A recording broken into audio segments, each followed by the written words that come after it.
Good evening. Welcome to the Monday, November 16th regular business meeting of the Board of School Directors. I want to take a moment just to observe a moment of silence for the victims of attacks in both Beirut and Paris, if you would join me.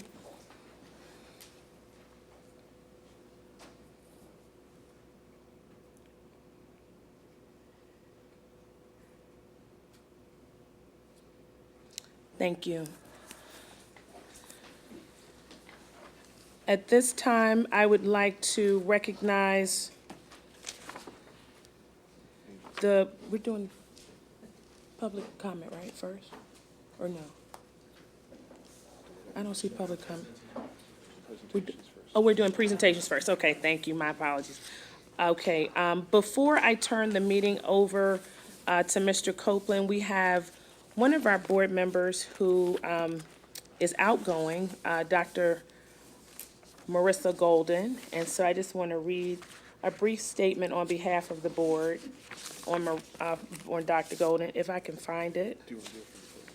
Oh, sure, I'll do it from the podium, but I gotta find my paper. My apologies. Oh, God. You were running around. Okay. I'm sorry. I actually wanted to make a comment too. Could I? Yeah. Yeah, sure, please. I may have left it inside. Here it is. I found it. Okay. Okay, you go ahead, Diane, and then I'll go after. Thanks, Robin. I just wanted to take a moment to thank Dr. Marissa Golden for her service on the board over the last 4 years. Dr. Golden has brought a passion for education to her board service, but I'm sorry, I did say on behalf of the board. On behalf of myself. She's brought a passion for education to her board service, but more than that, she's brought a kind and caring heart. Her questions and her concerns were always with the needs of the individual child first and foremost in her thoughts. Her actions spoke much more than her words, however, as she was a regular volunteer at the Bethel Academy and in other venues around the district. And she was always quick to support the efforts of others in the community as they work to help make this world a better place. So, Marissa, on behalf of myself and community members, I'd like to thank you for your service to the children of this district, and I wish you well in your next endeavor. And I'm sure I'll see you at future board meetings, just not sitting next to me. So, thank you very much.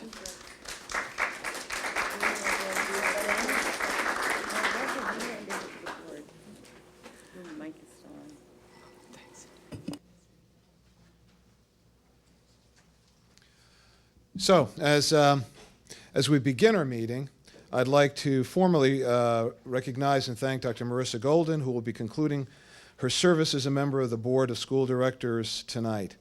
Although I have only had the fortune of knowing Dr. Golden for a brief period of time, I'm deeply appreciative of her warm welcome and support during my transition into the district. Dr. Golden is a passionate, knowledgeable, and thoughtful school director who has continuously demonstrated her commitment to our district and community. At the board table in our schools, she has volunteered countless hours of service and is a tireless and dedicated advocate for our children in public education. I have greatly enjoyed working with her and wish her well in her future endeavors. I'd also like to acknowledge the fact that she is a Mets fan. Thank you, Dr. Golden. Dr. Van Lynch?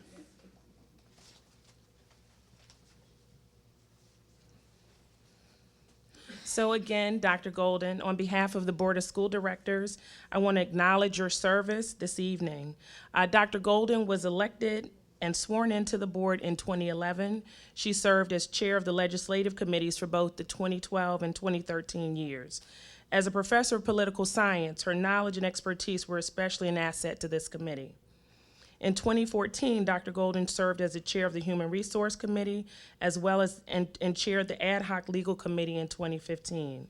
She's been an active and engaged member of the Curriculum, Communications, Finance, as well as Policy Committees, and has also worked very closely with the Ardmore community in the tutoring program in the Bethel Academy. The board and administration are grateful for her leadership, and the recently re-elected board members appreciate, myself included, her support throughout the campaign season. We wish Dr. Golden well and are a bit envious that she gets her Monday nights back to enjoy with her spouse, Spencer Golden, and her 10th grade daughter, Gina. Best wishes, Marissa. Would you please, Please come forward. we have a small token of our appreciation for you, Dr. Gold?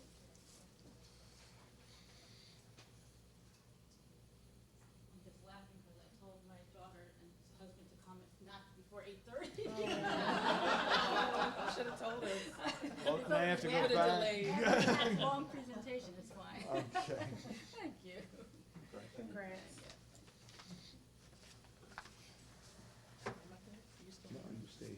All right.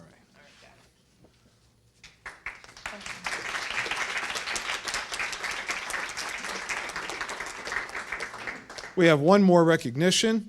The legacy of school board service is firmly embodied in the history of our nation and in the state of Pennsylvania. As one of the founding colonies of the United States, clearly established the concept of schooling in its first constitution in 1776. The Pennsylvania School Board Association has an honor roll in the association. It's the association's way of saying thank you for those individuals who exemplify leadership and statesmanship, giving unselfishly of their time and talents. The award is given at 8 years of service and again every 4 years thereafter. So congratulations, Mrs. Diana Bonaventura, School Board.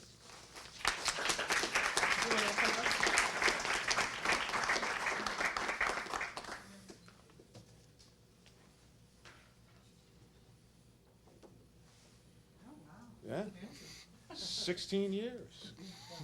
Congratulations. Thank you very much. Congrats. Thank you very much.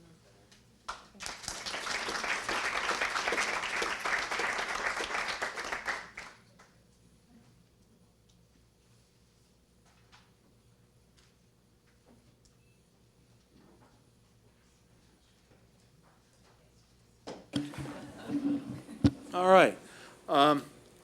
As has been the practice for the business meeting, we have a presentation from Harridan High School, so I'd like to introduce the newly minted Dr. Scott Eveslage, who successfully defended his dissertation. Wow, fantastic.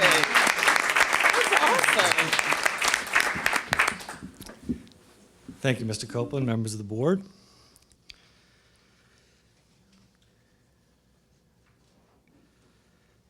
So my name is Scott Eveslage, and I'm the proud principal of Harridan High School. I'm here with Willie Marks and Aaron Diamond-Revich, student leaders at Harridan, and we are going to take you on a Picha Kucha of Harridan High School. And a Picha Kucha is a presentation style that consists of 20 slides that are 20 seconds each, and it's a 6-minute, 40-minute presentation. I'm a little bit behind.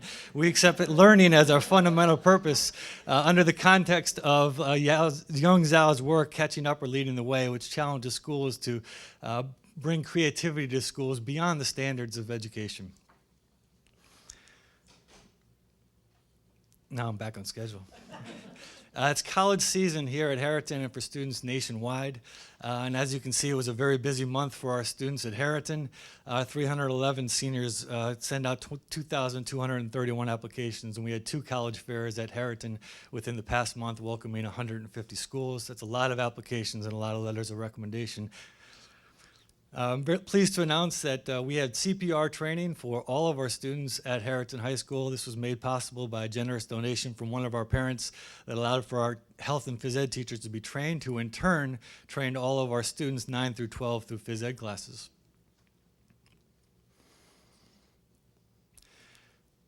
As most of you know, as an act of civic engagement and social responsibility, the school board debate was co-moderated by Harridan Senior David Naftalin and Lower Merion Senior Dana Behar, and I'm glad to have students right in the midst of this important civic engagement and civic responsibility, and congratulations to those of you that prevailed.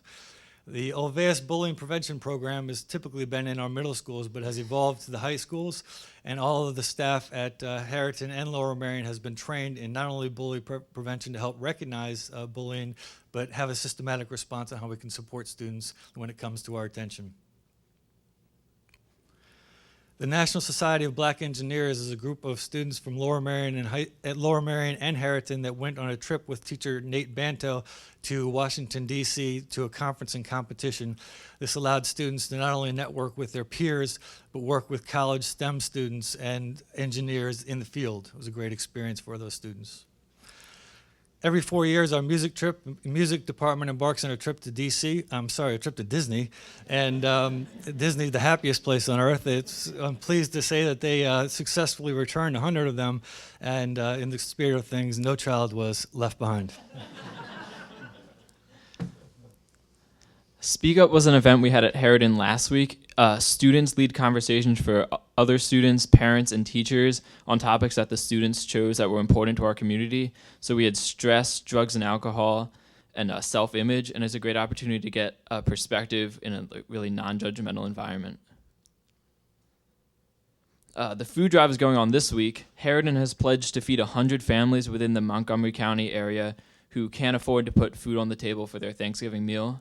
So each advisory is given a specific family and a list of foods to bring in, and whatever food they bring in goes right to that family. NHS also offers tutoring, so students who have been through Harriton courses are paired with students who are currently involved in them, and it's really great for those students to have one-on-one time with a tutor who has already been through the course, and they know the difficult tests coming up, and they know how to get through it.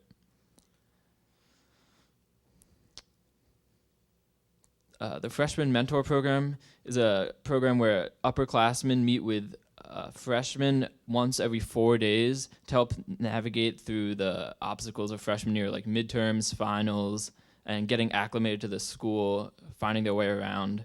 It's really great to have someone older to look up to. RAM Reports is new this year. Ricky Reports, who's actually in the back, started it. It's a new show that happens every A-Day. He talks about sports events, other like plays, and secret like teacher talent. So it's a great way to bring the community together. Lunch and Learn has had an overall positive feedback. During the 1 hour period, students get to catch up on work, relax, or most commonly both. The buildings remained clean, and students are spread pretty evenly throughout the school, limiting congestion. The IB program, which Mr. O'Brien runs, has gotten off to a good start. The juniors went on a field trip to Fellowship Farms for a team bonding event, and just next Tuesday, the juniors and seniors will go to New York to visit the United Nations as well as see a Broadway show for cultural integration. Fall sports has had successful seasons, including boys and girls soccer, who qualified for districts, boys cross country who co-won the Central League, and we had the individual champion as well, and girls tennis who were the state semifinalists. Student Council has offered grants, which actually just came out today, where we will offer $2,000 to clubs for startup funding and for additional funding to help them out. And it uses money from the Mr. Harriton show, which will take place in February, which raised $17,000 last year for charities. The Pep Rally, Spirit Week, and Quidditch. Spirit Week was a week where there were 5 themed days that students dressed up for. The Pep Rally, students and sports teams and clubs danced for the school in the gym, and Quidditch was a semi-sport in which about 100 students took place in the Harry Potter themed event.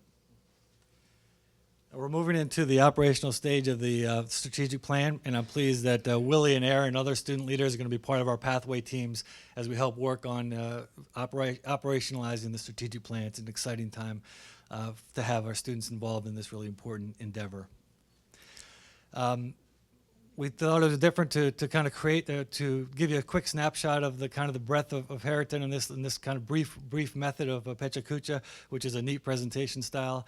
We do thank you for your attention, and I just wanted to thank Aaron and Willie, who I've been with for 7 years, and I'm going to really miss when they graduate this year. But I always say that the most important and the most difficult position in a school is the job of the student, and it's all of our responsibility to remember that that while there's a lot going on with students and we expect a lot out of them, they always answer the call, and I'm glad they were here with us to share with us our pride in Harriton. So thank you.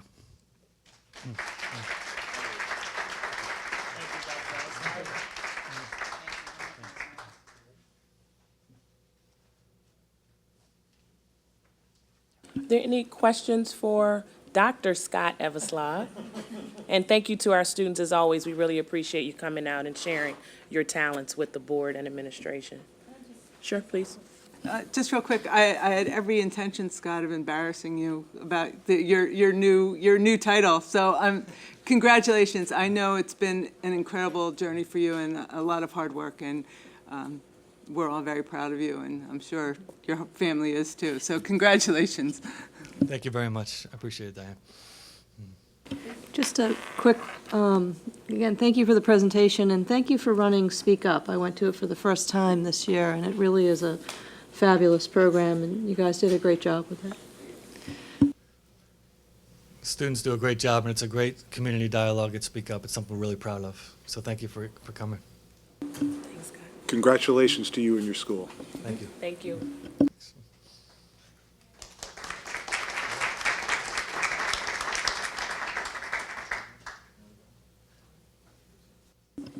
Going to be talking about enrollment if you want to stay. They're like, bye. We're out of here. Okay, I guess not.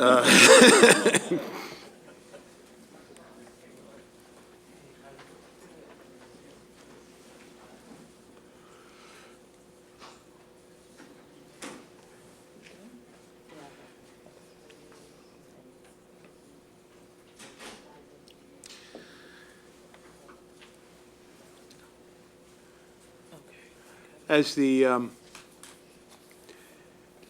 the Board of School Directors is aware, and quite frankly, so are many of our elementary school parents and students and teachers, the enrollment issue has changed the landscape of the planning of what we need to do this fall greatly. What we would like to do tonight is just briefly touch on, well, actually not so briefly, touch in somewhat depth some important topics. First, I want Mr. Scott Francis from Montgomery County Planning Development will go over some enrollment projections. Then I'm going to ask Pat Ganan, our Director of Facilities, to take us through what some of the remedial costs might be if we were to move forward with some enrollment needs, and then take a look at some immediate needs that we have this year and going into next year, and finally some implementation strategies. As I had indicated, once you get your arms around this, you'll realize that the board and the community expected one set of numbers to occur based on April projections, and something else occurred. When I began the candidacy for the superintendency in Lower Merion, you advertised an enrollment of about 8,000. You now have an enrollment of, I think it's about 8,400. And they didn't all come to follow me. So this is, look to me for blame here. But so we have rapid growth, and we want to make sure we have the resources to handle it. So Pat, you want to begin? Okay, I'll let Scott take over at this point. Thank you, Pat. I'm sure your turn will come. Thank you for having me back. This has been an ongoing dialogue. Just to sum up where we are and give you a brief overview, I presented the final enrollment projections that were originally contracted back in April through May, roughly. And since then, we now have a new set of data, a new year, 2015 through 16. We based our projections in the past and continue to do so on the 10th day of enrollment. So with those new numbers, there was a chance to look at how they were going and decide what to do about them. First, I just want to give that brief summary of what we presented in April. And really one of the key takeaways in looking at what was going on was just observing how popular the district was and how it was growing, and all the things that went into Lower Merion and Narberth and the district itself, and how that was drawing the public to it. We were also able to identify some specific factors that really directly correlate with that attraction, with that magnet that the district provides. And three of those that we were able to actually identify was the shift in families choosing private school versus public school, and those coming into the district with that intention of going to public school was at a significantly higher rate than it had been in the past. Secondly, we were seeing more public school students originating out of existing multifamily developments. Your older, typically apartment rentals were the most commonly just to show this increase, but we saw it going up in past years and expected it to continue to go up. Home sales have increased, and third, home sales have increased and generated more incoming students over outgoing students compared to 5 years prior.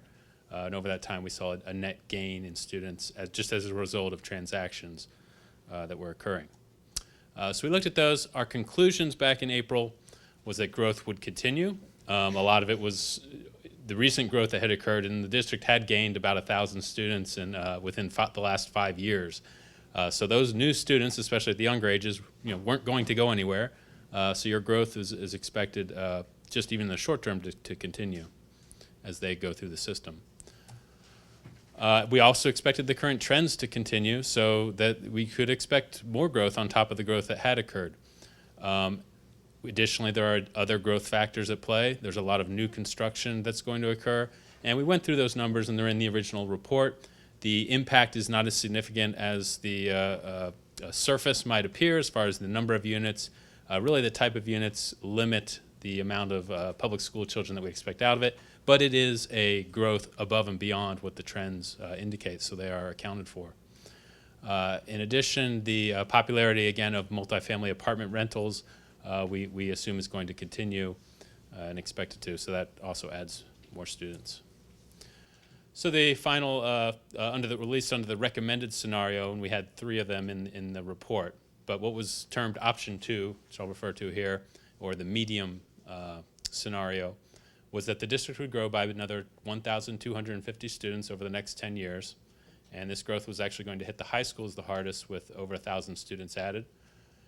Middle schools would also increase by 300 students. And at the time, with the elementary schools, we were thinking they had almost peaked. There was still growth over the next couple of years, but we thought that might level off and go back down. Not dramatically, but still, just keep from that growing pattern that we're seeing. And it wouldn't affect all buildings equally. And then our final takeaway is that growth does peak. This was not going to be an infinite scale of increase, and we'll still hold to that, but infinite is a long time, so that we do have an out there. So what happened? Let's get to it. The 2015-16 numbers came in, and first off, we didn't do bad. We were 43 students under what came in. There were 8,341 as of the 10th day. I guess it's probably grown since then a little bit. But that was about 0.5%, well within the usual recommended target of about 1.4% for your first year. Because there are so many students in this district, it is quite large. That 43 is actually a very small area. On the surface, 43 isn't, we'd like to see it smaller than that, but that in itself is not a bad call. When we look at the grade breakdowns, however, there's another issue seems to be coming through. The elementary schools were a little bit further off. The actual enrollment was 3,830, about 76 over what was projected in that model. And the middle school level, 6th through 8th grade, kind of counterbalanced some of that because they came in a little bit under, 33 students under what was projected. The senior high level, miraculously enough, was completely perfect in its prediction, 0 difference. So we'll trumpet that fact for sure. But anyway, the elementary school being further underestimated does raise a red flag because that's your growth that sticks with you. They go through the system, and if it's higher than you expect, then that's an impact that's going to continue and could boost the overall projections over the long term, the 10-year projection period. When we look at the elementary schools, they all came in higher than the projected level, but not huge numbers. The largest number was 19 at Belmont Hills, smallest being 5 at Penn Valley Elementary. But there's a little bit of consistency, that it's not just one pocket or one area that's really exhibiting this growth or surprising us. It's again that overall appeal, I think, throughout the district, not mattering where you actually are within it. And then again with the middle schools, they were pretty equal in their underestimate, 18 and 15, and the high schools looking separately, one was 2 over, one was 2 under. But again, the biggest problem when you look at the numbers, and we've submitted that to the board and staff in the past as we've been working through this, is that those kindergarten and first grade levels are really the surprise. They came in higher than we thought, and that's, when I saw that, I'm like, okay, we're 43 off, that's not bad. But when I saw those kindergarten and first grade numbers, I'm like, there's a need to reassess and maybe adjust our expectations and work through this with the board. And then obviously the staff also concurred. So we look at the progression rates, and here it gets a little technical, especially if you've never seen these this report before. So I won't spend too much time on it at all. But do notice that that most recent year, 2015 through 16, which is shaded yellow there, 8 of those 12, actually 8 of those 13 progressions, and that number signifies whether that class grew from one year to the next or declined if it was less than 1. But that's the rate by which they grew if it's over 1. You see how it's 8 of those 13 were higher than the year before. And the way the model works, we take an average over time, usually, and in the case of Lower Merion, we chose a 6-year average to encapsulate the trends that were happening in that time. And that gave us the model that we had, including some adjustments that were made. But when you look at the birth decay and the K-1, and you see those are historical highs over those 6 years, 0.856, well above what it was 6 years ago and some of those earlier years. And again, the K-1 at 1.48, both of those being high is a surprise. Sometimes you expect them to counteract each other if you have more people coming into kindergarten rather than at the first grade level and not going to kindergarten. But when you see that, and we know that we've been going on the 6 year, the first thing we did was, okay, well, let's plug in the new data. Let's put in 2015, 16. Let's see how those progression rates change when we shift our 6-year window up a notch and 1 year forward. And you see that in the second line on that bottom chart. So I'm an arrow here. The bottom chart, the second line has the 6-year average after it was updated to include 2015. And you see how it compares to what was used in the model in April. The B to K went up. K-1 went up, but very slightly, just 0.001. And then there's some similarities, and they're not as different from the other grade levels, which are more stable. However, when you look at that 0.856, and then you look at what you're using on your average, that 0.769 and what was 0.741, you're like, well, why would it go back down that far? It's been going up for several years. Now, in theory, we think it's going to go back down. It's going to stabilize. We don't think it's going to keep going up, but we don't know when and by how much. And so the best method we got at is trying to be more realistic in the adjustment to this data is to take a shorter time frame. Take what's been happening in the last 3 years as opposed to the last 6 years and say that is the new normal, at least for the short term and the time being. So that gives you a updated 2015 3-year average for birth decay of 0.817, which puts it in the neighborhood of the year before this current year. So I think that's giving you a much more realistic expectation, or at least a safer one, in that you can plan for this, and maybe this is your worst case. Now, there's no guarantee. You could still come back next year and it goes even higher. That's going to have to obviously be observed. But at least this, I think, gives us a more realistic approach now that we've seen that these numbers aren't going down. And there was some thought, back we were scared of how high we were predicting in April, thinking, boy, is it going to grow another 1,000 in the next 5 years? But based on what happened, it's well on its way and even more than we thought. So that was the rationale, and that's why we're here tonight, to encourage you and to recommend using the 3-year average to update and the new data to update your projections as they're presented. Yes. Normally, you're looking at a live birth cohort survival rate. And I think what we had discussed is the fact that the actual number of students who show up in the Lower Merion schools has significantly exceeded the cohort survival. Fair to say? At the B to K ratio. At the B, yes. Depending which. Yeah. Yeah. And so that was the reason for changing the progression in part from 6 years to 3 years. A big part, yes. Yeah. And when it might mean that say, and I'm just pulling this out, I'm not looking at the numbers, but maybe 6 to 7, maybe it's gone down in recent years. And ultimately, that's what I expect. I expect some of these mid-year ranges to start to come down, to have more of a stabilized system where the people coming in are at the younger age, and you have lesser of those moving at higher age. But that's still like it was, maybe 10 years ago.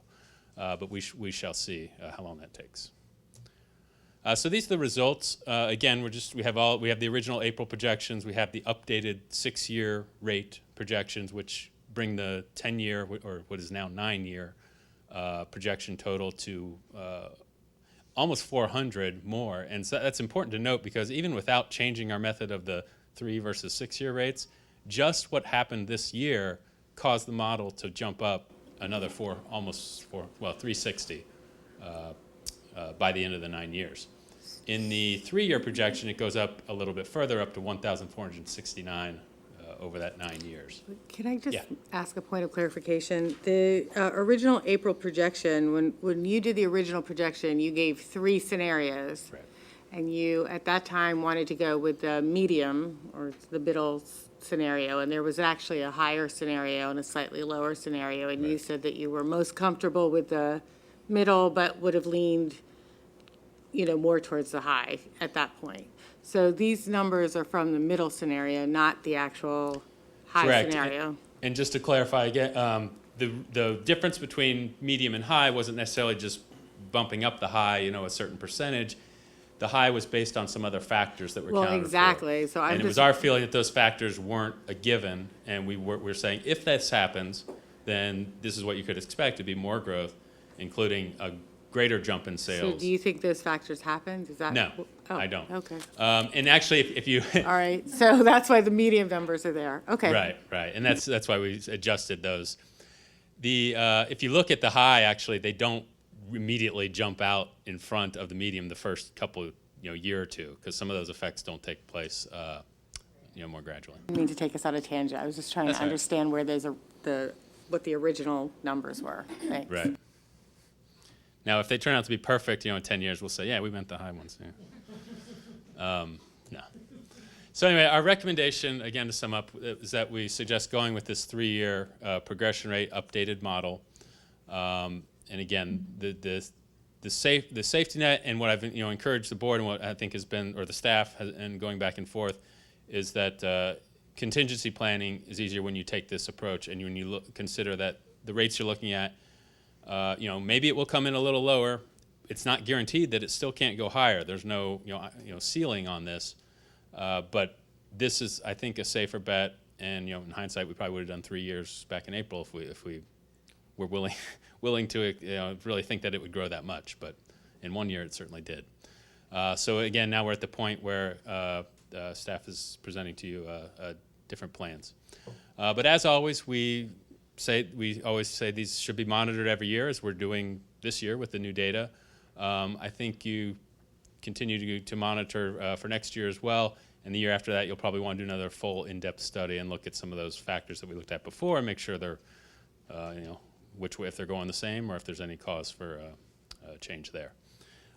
We also have here, and Pat will join me soon here, but these are the charts that were created when we just looked at the individual schools applying the new modified models. So you still have the original April projection in red, and in blue you have the updated 6-year average projection, and then you have in green the updated 3-year average, which is what we recommend as far as planning purposes. And also on here are the caps that each school has. I don't know if you want to touch on that real quick. Right, the capacity is indicated there. This is the same as is shown in the facility study, and I believe you all received an updated version of the facility study. So an example of this is in a school, we have so many classrooms, and for example, we have 4 fifth grades. Our enrollment guideline for 5th grade is 25 students, so that would be 100 students in 5th grade with those 4 classrooms, and then we just sum that up for the school. So that's our maximum, we say, LMSD capacity. And one way of looking at this and trying to figure out how many classrooms we need is to to look at what is the 90% of LMSD, and that's what that red dotted line is that you see there. So we'll go through here, but I'll tell you up front that they mostly kind of reflect the same. The new updated, the 3-year gives you a little bit higher growth, differentiated 20 to 30 students kind of at the peak. And this only goes 5 years out because we just can't have the confidence in going further than that because we don't have the birth data to go further. And these are much smaller numbers. The same method we use on the district as a whole does become a little shakier when you're only talking about 400, 500, 600 students, and those progression rates start to vary a lot higher. But you see with Belmont Hills, again, this brings them up to at the peak 98% of the physical cap or the district cap. Kinwood, again, stays up 94% of the cap. And I would say, actually, I would go back to Belmont. I would just say, when you look at the actual numbers and you look at the classes, you can also see a few other things, or at least warning signs. And one of them with Belmont is they had a large increase in births that are associated with next year's kindergarten class, followed by a year where it was historically low. So what we're seeing is those outlier years don't always result in the extreme kindergarten classes that we might expect just from the numbers. So there's a chance that kindergarten class next year won't be as big as the numbers tell us. And I think that's just a realistic thing to notice. So when we say 98%, if anything, this is a school where starting with next year's kindergarten, you might see that class, which carries through over the years and grows to be the largest class in the school, may not be as big as the model suggests, but we won't know until next year. Kinwood, again, 94. Gladwin, up to 99%. Gladwin, despite that, as close as it does come, again, looking at the numbers, did not instill as much fear of going over that. And the way it's spread out, there's some higher grades toward the end that will be going out, but it still comes very close to that cap. Marion was a unique circumstance. It's the only school where the 3-year average projection came in under what was expected with the 6-year. So what that means is that they were having higher growth during the 4 to 6 year period, 4 to 6 years ago period, than has been in the most recent 3 years. And this was the only school where that showed. Now the differences aren't huge. We're talking 5, 6 students each year, the difference between the two. So you could conjecture, and this is only conjecture, there's no proof and it's too small to say for certain, but maybe Marion is is a school that's turned the corner where you're starting to see those mid-grade level increases settle down just a little bit, even though they are still very high. And that may be as you get homes fuller, as families aren't moving out as much, or older residents aren't moving out and families moving in, that there's more of a stability there. Penn Valley had the narrowest proximity between all 3 measures, as you can see with the graph there. So that, I guess, if anything, says that it's most likely to be around those numbers regardless. And finally, Penn Win was unique in that it was the only one that went well over the cap. It goes over the cap using the 6-year average. It goes further over the cap using the 3-year average. So this was my biggest alarm when I looked at the 6 buildings to say this might be an issue. And I'll leave it at that for the board to discuss. But that brings us to all the numbers that I wanted to present to you tonight, but I'll be here to answer questions. Okay. Thank you, Scott. We'll go on here and now just talk about the idea of how many classrooms do we need now that we've seen what some of the projections are. There's 2 ways we've been looking at this, and you can kind of think of this as an upper bound and a lower bound. The 2 columns there present the results. The numbers represent the number of additional classrooms we would need. That's over the time frame of the 5-year projection. So the first column is based on achieving the 90% of the LMSD capacity, as I explained earlier. So go back to my 5th grade example. If I've got 4 sections and my capacity then is 4 times 25 equals 100, my goal is to only put 90 students there and maintain that 10% buffer for whatever might happen. On the other hand, the second, and this is what those numbers look like on a year-by-year, school-by-school basis. On the other hand, another technique to use, which is a little more conservative, is by using our class size guidelines. Those guidelines are shown at the bottom there. And so what we did is we took the actual projection for each grade at each school and applied our class size guidelines and determined how many classrooms we need. So going back to my example of the 5th grade and the 100 spaces for capacity, in this technique we would say, well, we're not going to try to keep 10%.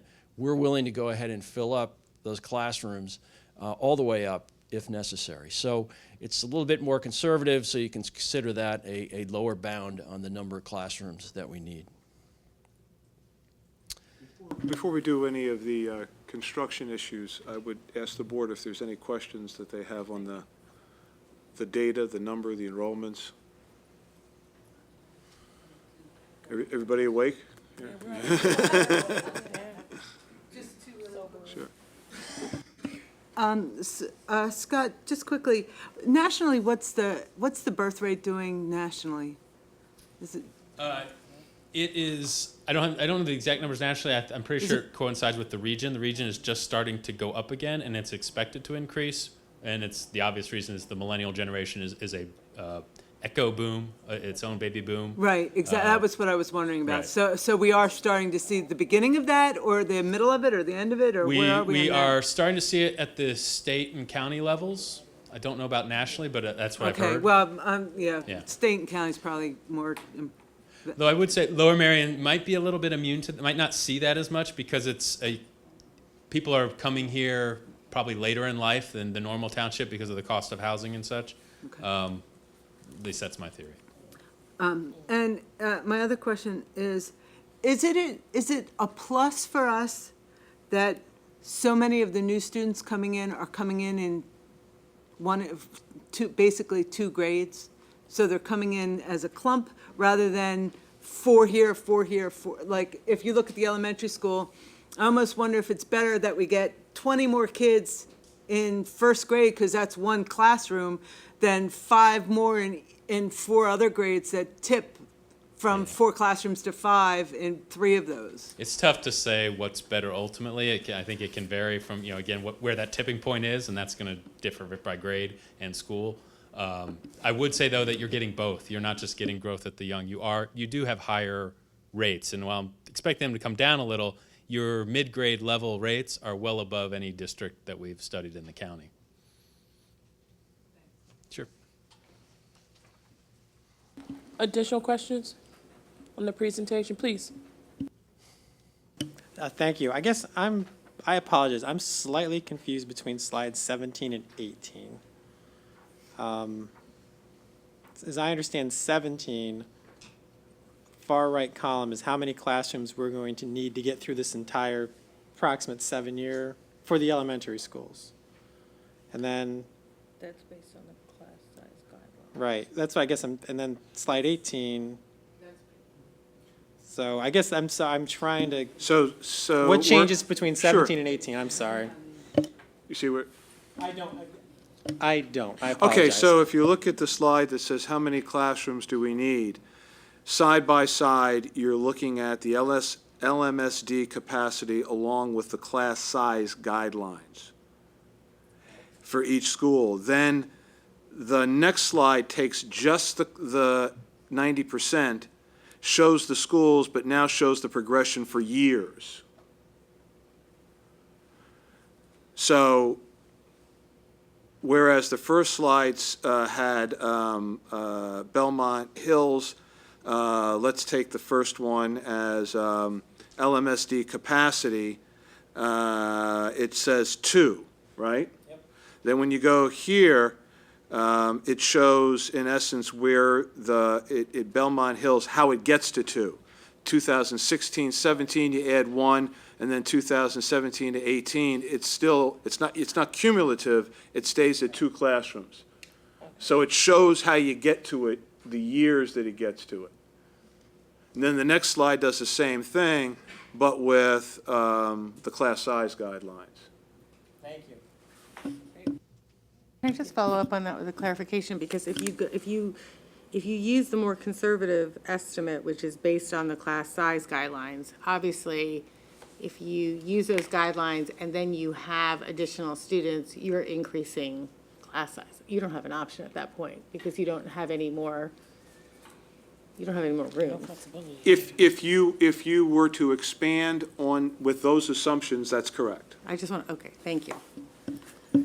Yeah, but you don't know whether, if the building increases by 20 students, if, as Melissa suggests, maybe you get too many in one grade that tips us into the need for another, if we still get 20 students, then we're not going to get as many in another, and hopefully that tips us down a classroom so that, it's hard to predict.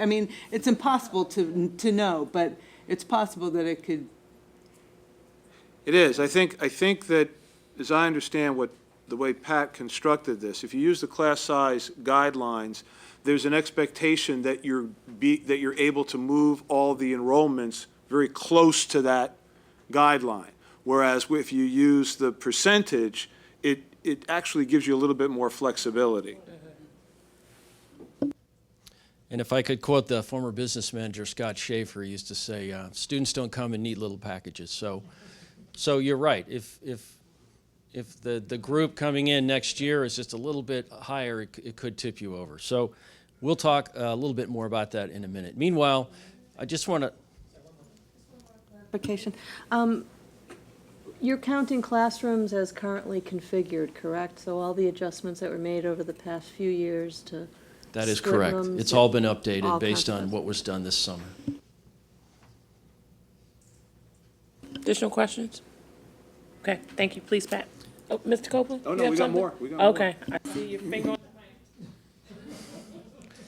Okay, so we did take a look at what it would take to add classrooms to build.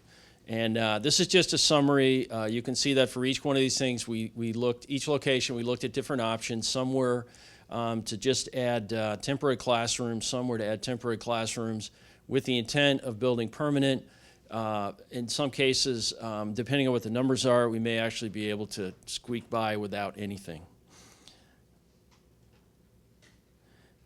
So this is a summary of our initial look at the costs for this, and this shows the cost for each one of these options. And then we broke it out on a cost per classroom, which seemed to be an interesting metric to use to compare. And what I did is I went through this thing and figured out, okay, what's the low end of the range if we just do the low projects? And what happens if we have to do everything? And this is what I came out with. So somewhere between almost $13 million and almost $32 million. So as you can see, this is pretty significant, and we want to be pretty clear about what we're doing before we move ahead. So Pat, that K just adds 3 zeros to the end of each number, right? Correct.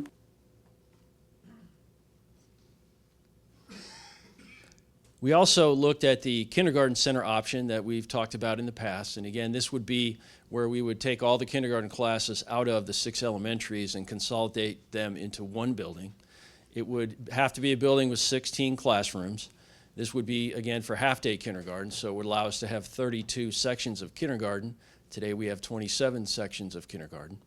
It does provide space in all the buildings with one exception, and that you can probably guess is Penn Win, right? So that is one option. Clarifying question. So do these numbers include all the soft cost design, Yes, they do. management, legal, blah, blah, blah? Yes. What it doesn't show is, it's in essence building an 11th school with the ongoing operational costs associated with it, administration, facilities, the whole. I have a question. Sorry. The low on slide 23, the low shows 18, and you Yes. mentioned a building with 16 classrooms? Is that right? Right. So we wouldn't be able to house all the kindergarten classes?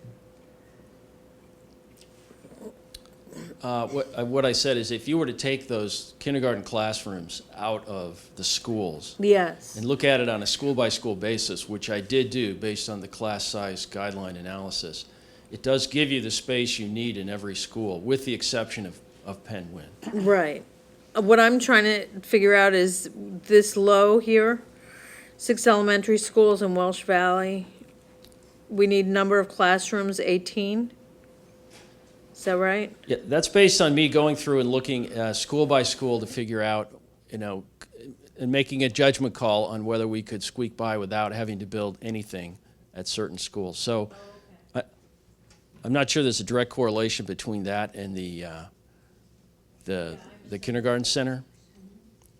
Obviously, it's related. I'm sorry, Pat, could you just remind the public of what the classroom guidelines are? I know you said the 25 students for 4th and 5th, but that it's even lower. Was that on one of the slides? Okay, great. Yeah, it's on 19. Okay, great, thank you. I missed that block.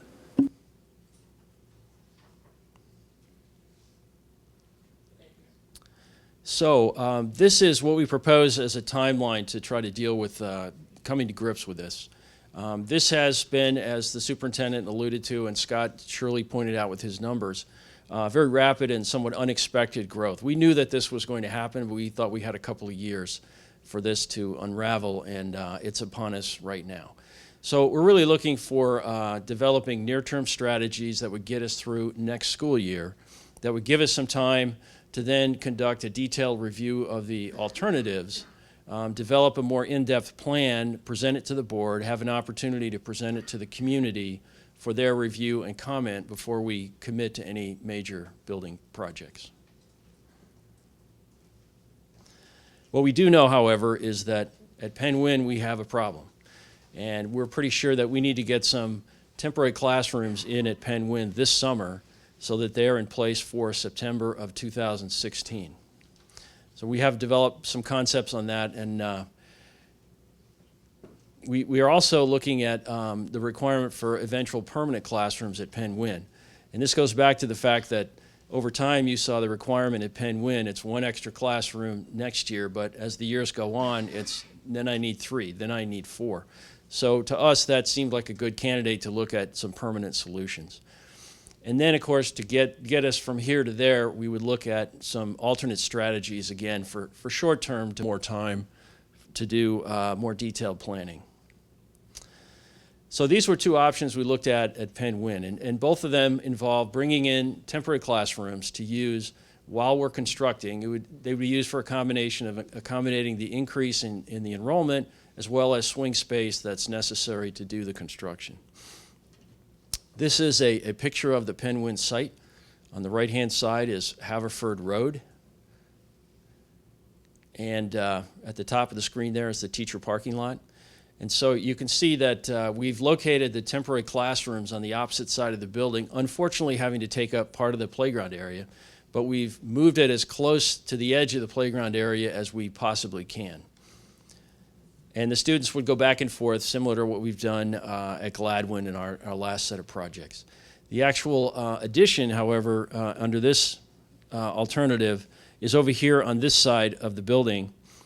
This addition right here, which was built in 1949, which we affectionately call the 49 wing, only has classrooms on one side of it. Or what the architects like to say, it's what's called a single loaded corridor. So they were drawn to that right away to look at adding the classrooms, which could then connect to that hallway right here and not have to create any additional hallway space. So that is option 1. And this is kind of a breakdown of what it would take to timeline, design, bid, and build. It does require township approval, and we do have an issue with impervious surface. In order to build this, we're going to have to go in for some sort of relief for impervious surface.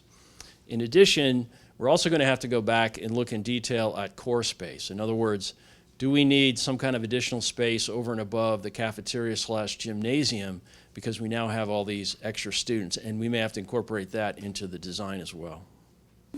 One of the things that we're not going to be able to change, though, is the fact that if the enrollment continues the way it is, you're talking about an elementary school which will exceed 800 students. And if you look at the footprint, you can see that the egress of roads, drop-off, and so forth and so on is pretty narrow.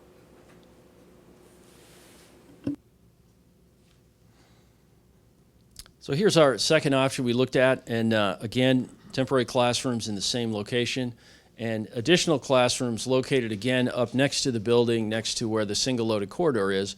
But this concept also talks about building out on the end of the building where, for some reason, in 1949, they did not build out the whole second floor. In other words, there's a section of the building that's only one classroom high.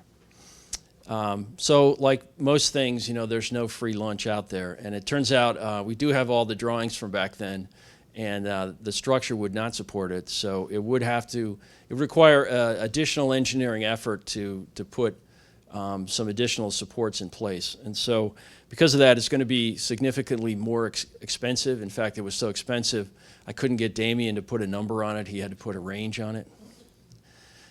And again, we've got the concerns over the township approval and whatever zoning variances. It will be difficult to construct because we will have to vacate those classrooms on the first floor. So that may not be our best option. So other near-term strategies that we've looked at and we're recommending is initially, one thing is use the space that we have. And some of that space is art and music rooms that could be turned into regular grade level classrooms if absolutely necessary. And those programs could become itinerant, as we know, music on a cart or something like that. And some of the schools have had to do that this year, Marion in particular. The second strategy is what we call N+1. In other words, it's a slight modification to the way we implement our class size guidelines. In other words, say we're in July or August, and we're back in 5th grade, and we've got those 4 classrooms, and our guideline is 25. So if I have 4 classrooms, and all of a sudden I've got 26, 26, 26, and then 25, according to current practice, that's when we create the new section. We're suggesting go ahead and live with the 4th classroom at 26, because how different can it be from the other 3 classrooms? And then wait for that next kid to show up and then create your additional classroom. If we had done that this summer, we would have, I think, saved, do you remember, Mr. Schaefer, 2 or 3 classrooms? 2 or 3 classrooms. At Penway? Well, throughout the district. Oh, throughout the district, okay. So the anomaly in all of this is, as you'll see in further slides, while we're maxed out in terms of space, we actually have about 300 open seats.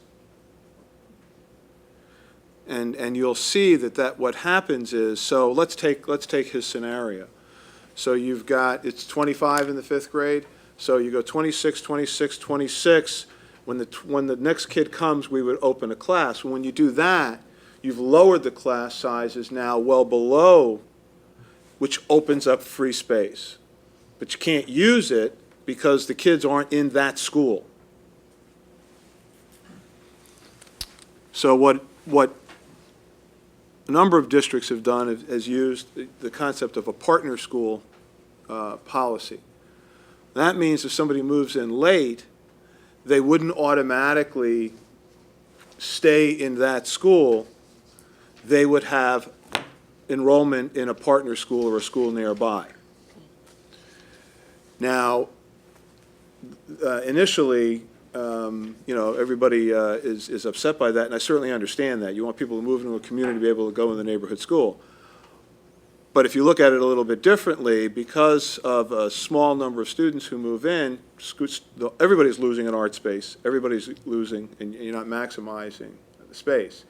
If we had implemented that partner school model this past summer, we would have definitely opened 3 less classrooms at an average cost of about $300,000, $100,000 a classroom. So, interestingly enough, you currently have a policy on the books which seems to suggest that you can do that. Lori wants. And, sorry, I would just add for a little color commentary, Mr. Copeland. Before you actually arrived here, the community gave the board and the administration a lot of input in terms of how they value art and music and how important those programs are to the culture of the schools. And so I think knowing that, and, you know, some of the trade-offs that we may have to make here, I mean, I think we are all very aware that keeping those programs going with adequate facilities is really important to the community as well as to many of us. So I'll just put that out there for further discussion and context. So I have a little bit more background here that might give you a little bit more insight into the idea of the partner schools, and it's based on what I call the seats available analysis. And again, I go back and use our class size guidelines. And so this is the projection using the 3-year average for Belmont Hills Elementary. And you can see that I've got the years down the left-hand side. I've got the grades across the top. And for each one of the years, there's a number of students, there's a number of classrooms that you can compute using our guidelines, and then there are seats remaining. So let me just talk about one of these. Second grade. We have 5 second grade classrooms here. The class size guideline shown at the top there is 22. So if we use our N+1 analysis and say 5 times a total possibility of 23 students in each one, gives us 115 spaces, but I only have 98. So that means I have 17 empty spaces.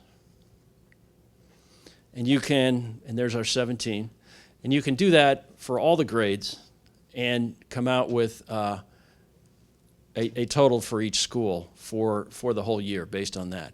And then that number then indicates, you can compare that to how many school rooms the school has, and you can come up with how many you're short. In this case, we're short 2, and remain short 2 throughout the remainder of this projection.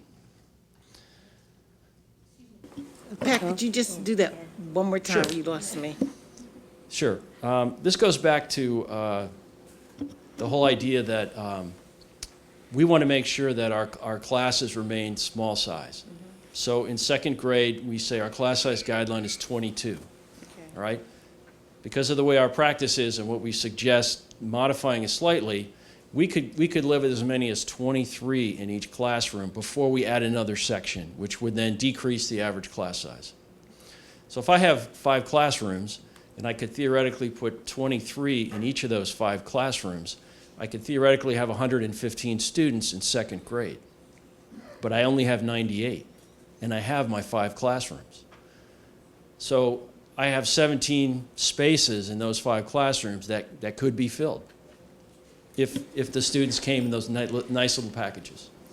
Have you looked at the impact on buses that might cause from moving kids from one school? I mean, in other words, I'm just curious. Yes, How many kids are you talking about throughout the district? And then does that actually impact the number of buses we need? It certainly is a transportation cost.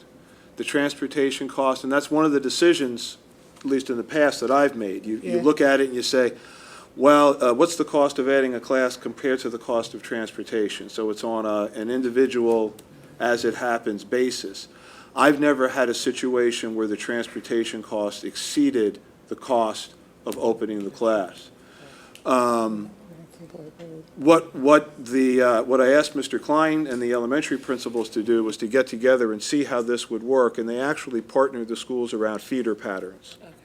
Okay. So we've gotten that far. Again, we've taken this one step further. If you tell us it's something you want us to continue, we'll go that next step. There was just a certain amount of time we were going to, if I saw 9 people here with red flags, I'd say, okay, maybe we don't want to continue. I mean, I think the issue, as you've been pointing out, are all these trade-offs, and they're you know, I mean, there are a lot of different trade-offs. There are a lot of different moving parts in terms of, you know, issues around impervious space and what will the commissioners even allow us to do. So, I mean, there's a lot of moving parts here. So I'm just trying to understand what the. Absolutely, You that's, know, I mean, there are obviously policy issues related to this, such as what about siblings? Would you then, if somebody, you know, would siblings have the right to follow? we've got Kids that in and a all further, those kinds. we've got that in a further slide. Sorry. We've talked about that. It's okay. So, The limitations of PowerPoint. So in this slide, it shows you the seats available based on the projections at Belmont Hill. So that's one school. If you do this for all the schools, believe it or not, in any one year, you end up with a total of 370 to maybe 460 of these empty seats. So back to the partner school concept. There would be some period of time after which we decide we're not going to add sections, and if you come and register your student like you just moved in, then you are subject to this policy. And if there was no space available in your home school, then we would assign you to a nearby school. However, we would take into account the situation of siblings and have some sort of policy as to whether the students could return to that school if the space becomes available, et cetera. We realize that there's a lot of implications to this, not the least of which is a large public relations campaign to make sure that the community is aware of it and our friends in the real estate section are also aware of it. And then, of course, there are transportation adjustments, as we mentioned. This can be looked at in a couple of ways. One, not a long-term policy or practice, just one to give us enough time to do a fuller, thoughtful planning process, or it could be a long-term process. We're sensitive to the neighborhood school concept, and we assume it would probably be a short-term process whereby we were able to do our due diligence and then consider, and maybe just ride out some enrollment issues. So therefore, our recommendation is on this slide here. We recommend you authorize us to proceed with temporary classrooms at Penn Wynne this summer, for installation this summer, to proceed with plans at Penn Wynne and the other schools, depending on how we work it out, for permanent classroom additions, and then to have us develop and present to you a policy related to the partner school concept. And we're not asking for any decisions tonight, but these are our recommendations. Thank you, Pat. I want to open it up for questions from the board at this time. If there are additional questions. Dr. O'Leary? I have, I guess, one clarification and one question. When you say proceed with plan, you're talking about proceeding with sort of getting permits and things like that. Is that correct? No, actually, I'm talking about just design. I think we're Just still design. at the design level and trying to Okay. figure out exactly what we could do. And then we have to come up with this strategy for getting over the zoning impediment of the impervious surface. So the concept isn't you're making a decision to put in temporary classrooms. There's no decision to be made to do construction, but because the timeline is so long, you want to start the Right, for planning sure in and design December, process. we want you to authorize us to put the modular classrooms in. December. Okay. Because that timeline needs to get going. Okay. And then my question is, you said develop a policy to implement, talk to the community. What's your feeling where if everybody were aware that this might happen, would they all register early and we wouldn't be able to change anybody? Like, what's your feeling for who registers late? Are they just No, moving here? this is a perfect opportunity for me to punt. I've, both, in New Jersey, this only comes up around kindergarten time, but in Pennsylvania, I've been doing it for the last 3 years. I know Mr. Klein has done it at Council Rock. I've never experienced that. There's always people who move in late. It tends to be there, but I don't know. Have you ever experienced that situation? In my experience with it, we did it for years in Council Rock. It was just those folks who were moving in the summer that caused that tipping point in the class sections. Principals between April and June planned for that enrollment, and where there was space, they tried to break open just like you normally would. But there was some elegance in knowing that as of the 30th, class sections were set, special schedules were set, art and music were ready to go, and then the parents who moved in at that point in time, we dealt with in terms of conversations about where they would go, where siblings would go, things like that.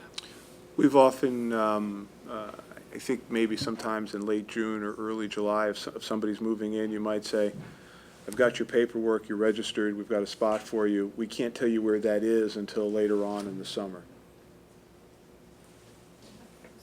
So, sorry, just to make sure I understand the answer. So we feel that in our community, the people who are registering late are moving in as opposed to just registering late? The scenario that we ran, well, oh no, I'm sorry, I'm glad you finished that. There are times, and it's rare, that people live in the community and sometimes, for whatever reason, register late. Those, in my experience, have been very, very few and far between. May I say also that happens only once? Yeah, And then right. very quickly after that first time, the community knows to come in during the regular times that we're registering. But to Mr. Ganan's point, we would make sure that we're messaging appropriately and ensuring that we're repeatedly letting folks know In order for this is our timeline. In order for this to work, particularly in the first year, you need to do an awful lot of, I mean, a tremendous amount of work with our not only outreach, but our realtors, who we hope will give, accurate information to folks. But, yeah. So you're recommending this. These are short-term or not short-term, short-term actions in order to be able to have a longer-term planning process for more permanent changes across not only, I assume, the elementary, but middle and high school. So does do we need, for the temporary classrooms at Penn Wynne, are we able, do we have to deal with the impervious space issue with the temporary classrooms as well as potentially permanent? Yes, in one way or another. So there are some options, some strategies that we could try to follow. Okay. But basically, we're dependent then on the township to be able to put the temporary classrooms. Correct. So We've already if- been in coordination with township staff, so we think we understand the, what the parameters are that we have to meet. Right, because I'm assuming then if we're not able to do that, then our options go to, on a short-term basis, increasing class sizes because we don't have other options. That's, right? I mean, There Huh? are, the interesting thing is, anywhere that, yeah. there's really no, let me state this clearly. We made an assumption, an administrative assumption that, first of all, redistricting is not a good idea. Thank you. And interestingly enough, it doesn't help much. Well, not if every place It is does at exactly. capacity. It doesn't really help much. So if for some reason we couldn't do what we wanted to do at Penn Wynne, we would have some problems. Okay, so these are recommendations, and these, we need to go to the township and talk about what our options are. And these are recommendations for the short term in order to engage in a longer term planning process, which we clearly need to do. That's right. Right, okay. That's right. Thanks for the clarification. Is Mr. Driscoll? I guess I have two questions. So, in one scenario, person moves late, registers a third grader, no room for your homeschool third grade, you're off to a partner school for third grade. Fourth grade comes, your homeschool now has room. Are we moving kids back and forth, or are we keeping them through because now we're fourth grade, fifth grade, then on to middle school? That's been implemented in different districts differently. The way I've implemented it, we've given, if space opens up, we've given people the opportunity to move back. And we've looked to give them opportunities to move back. There are other districts who require them to move back. I've always felt, and I can't think if it's happened too often, if we moved you there in kindergarten and you liked it, we let you stay. Most people move back voluntarily. Was that your question? It is, but I guess that's a question of, you're looking at this for just kindergarten, or you're No, looking no, at I'm this sorry, I K-5? just took that as an Okay. example.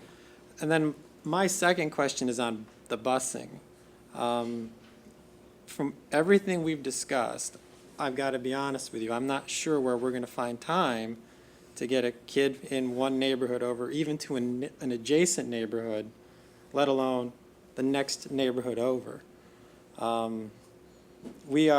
Pat has said it several times, even at today's enrollment and today's schedules, we are pretty full on buses, I thought. So I'm trying to understand, my kid lives here, how does this work? Do you pick If him you're- up, take him to homeschool A, he sits for 5 minutes, bus frees up, he'll be late getting to his partner's school. If you are comfortable enough with us, at least moving forward, we'll come back to you with some scenarios that take into account transportation.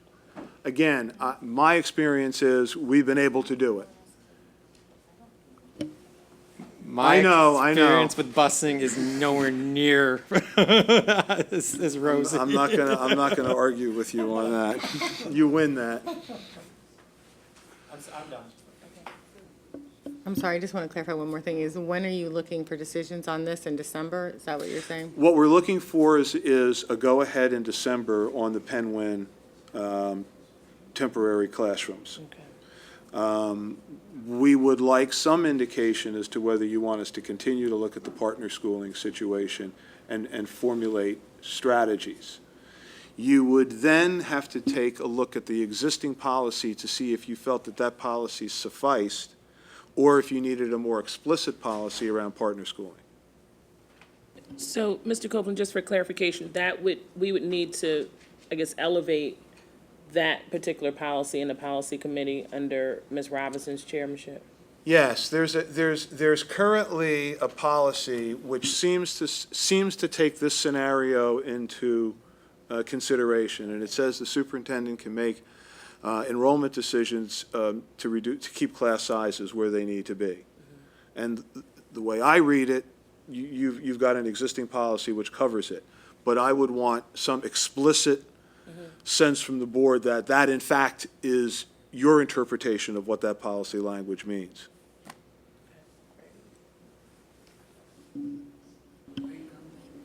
Yeah, I'm going to go down the line. Dr. O'Leary, are you comfortable with comment? Okay, please. Hand, so please. Sorry. Yeah, thank you. Just on that policy issue, Bob, I think it is something that we probably need to take a look at. As I recall, the discussion around the approval of that had to do more with new apartment buildings coming online, so. Now, the policy that I'm referring to predates that one. The one that you did for apartment buildings, I think you did within the last year. Yeah. This goes back. This was under Chris, yeah. So This it's a goes year and a half back or 2 years. several years. Okay, if you could send us what number policy you think that is, that'd be great. So, Pat, the partner school idea, even if we did it tomorrow, would not solve our current Penn-Win problem, is that correct? Not as we see it, no. Okay, so no matter what we do, we have to find more space at Penn-Win. Yes. I mean, that's the reality. That's Okay. pretty obvious to us. Okay, do you think you could get us the seats available analysis? You did it for each building? Yes, I did. So if you could get that to us? If you have your handouts from the October 26th workshop, you have it. All right, good. That's for. If you don't has have it, for- I'd be happy to send it to you again. Okay, I'm sure I have it somewhere. It's a matter of finding it in the pile. Oh, is it on I'll board docs? just go ahead and All right, plan to send it out to okay, you. it's on board docs, so I don't have it hard copy anyway. Okay, the only other thing I'll say is about busing. If you add another classroom, at minimum, you're talking, what, $75,000 to $100,000 just for the additional teacher, correct? You're talking about when you start a new class? When you open another section. That's correct. So plus whatever other costs, books, supplies, I yada, yada, yada. for the sake of That's another technical term. For the sake of argument, I just rounded it out to be $100,000. Yeah, okay, so then the question is the cost of a bus for 5, 8, 12 children more or less than 100? I've had it always be far less. Yeah, no, I know, I was just pointing out that it's a big number that you're trying to beat.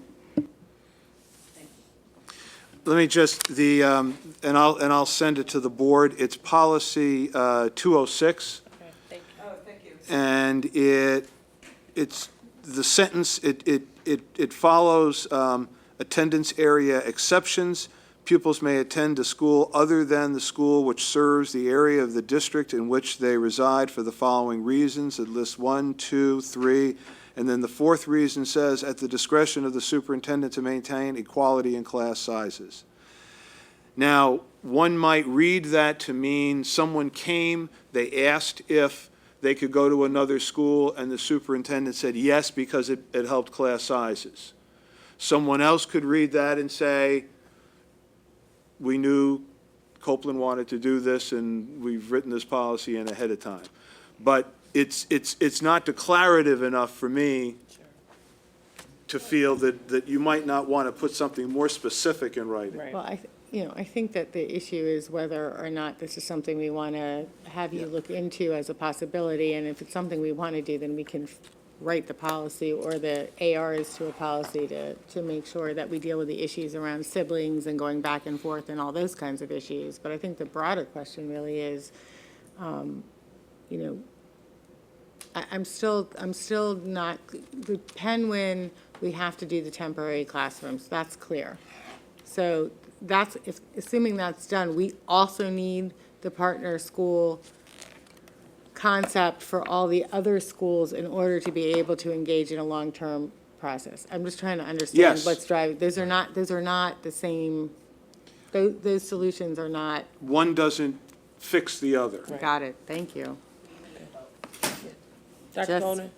I think this is a variant on the same question. So where you had the alternate near-term strategies, there were 3, the art on a cart, the N+1, or the partner school. So do we need all 3 of those? Or could we choose the first 2 and not the partner school option and solve the problem Well, in the short term? it depends. So, for example, if Marion Elementary were to need a class or two, we're in trouble because given the construction of the building, you really can't put art on a cart. The art room doesn't suffice for a classroom, and music is already on the stage, so the options are limited there. There are other schools where we haven't gone to that extreme yet, and you could say, well, before we partner school or before we build, we can create a class. There are some classes that still could be bisected and so forth and so on. So those options are open. What concerns us is for some schools, those options could close, and because, quite frankly, until September comes, we have no real clear indication as to where people are going to go, where people are going to move.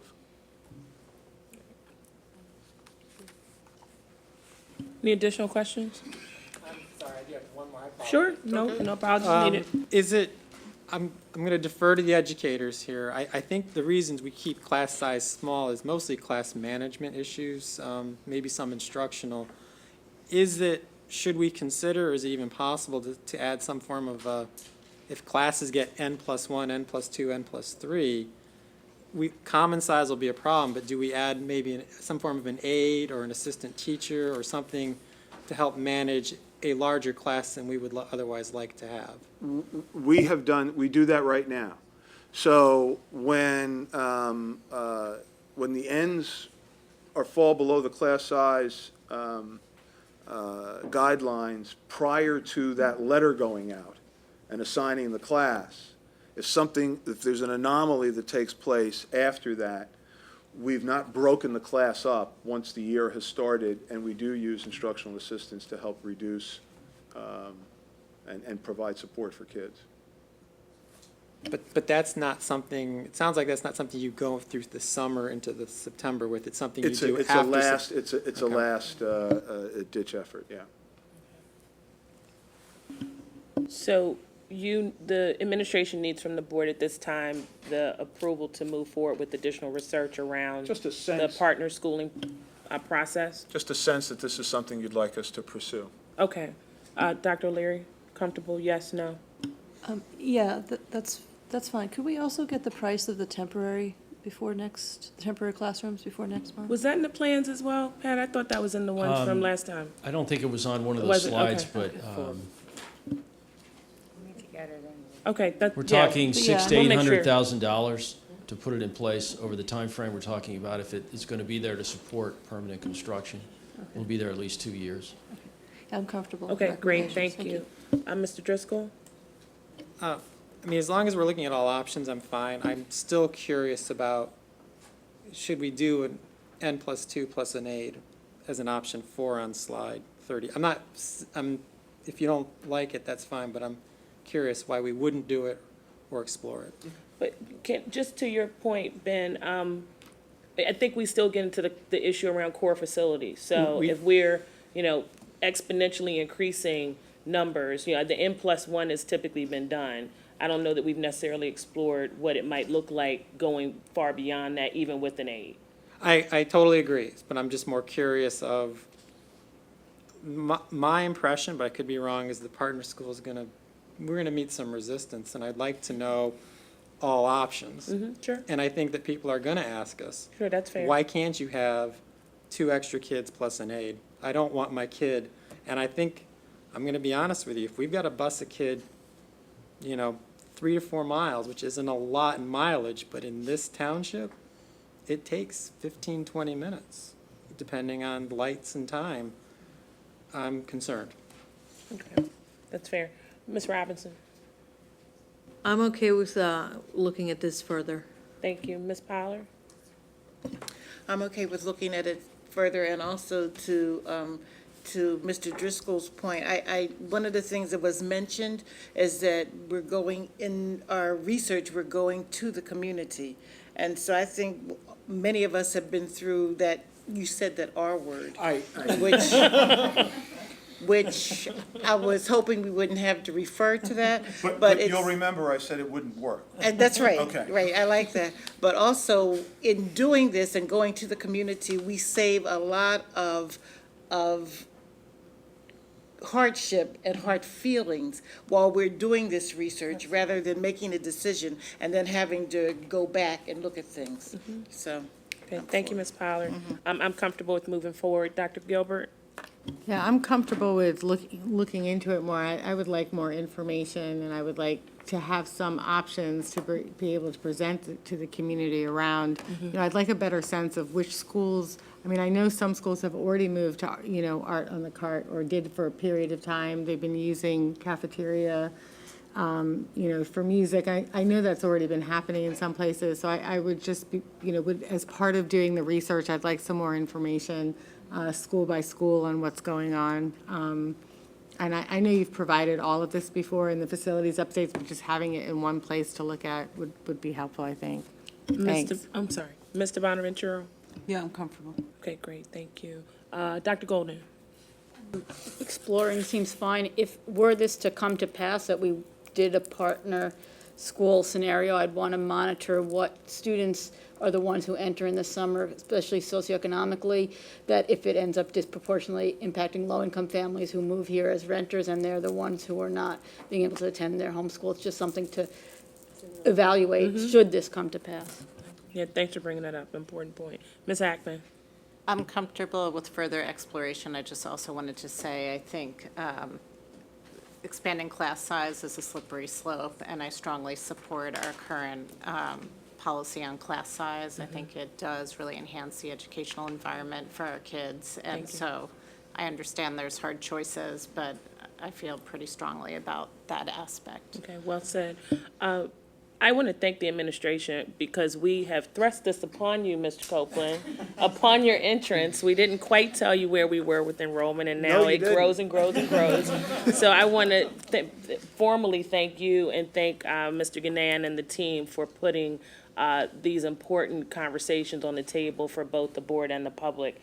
And we look forward to further dialogue as we move forward. All right. At this time, if you can believe it, we will have audience recognition for agenda items only. If you could come and sign in with Ms. LaPera.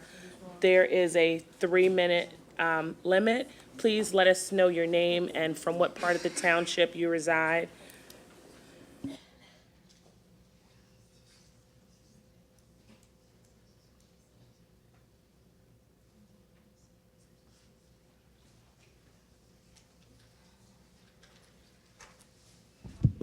Good evening, and good luck, Marissa. My name is Ruth Jenkin. I live at 354 Worcester Road. Talking about the partnering situation, what happens when Lower Merion High School reaches its capacity? Do we then send the students to Harriton, or those students that have enrolled late to Lower Merion, will they have an opportunity? Will they be then moved to Harriton? I think it's a perfectly good solution for the overcrowding at Lower Merion. Thank you.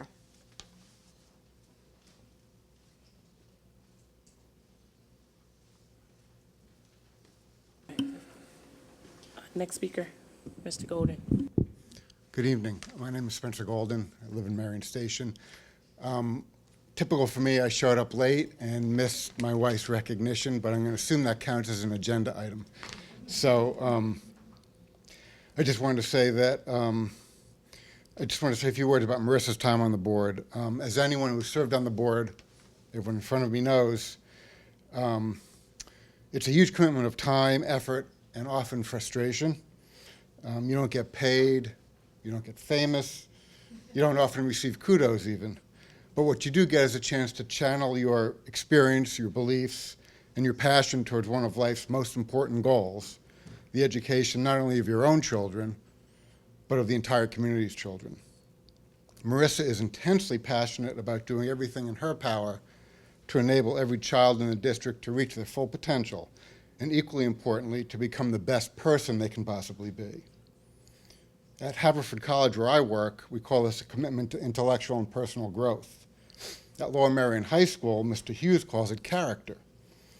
Marissa deeply believes that this type of education is a school district's duty and her responsibility, as it is all of yours, as an elected member of the school board. Unfortunately, the inertial nature of a large school district, even one as wealthy and progressive as ours, makes it very difficult to make dramatic improvements. This can make serving on the school board frustrating, at least for someone like Marissa, who doesn't believe in just maintaining the status quo. But I will tell you that our daughter Gina, who's here with me, and I are both exceedingly proud that for all the late nights and missed dinners over the past 4 years, Marissa has put her heart and soul every single day into her efforts to move the board and the district in directions that serve the best interests of the children and the families of Lower Merion and Narberth. While I would never have had the patience to serve myself, I am sure glad that Marissa did.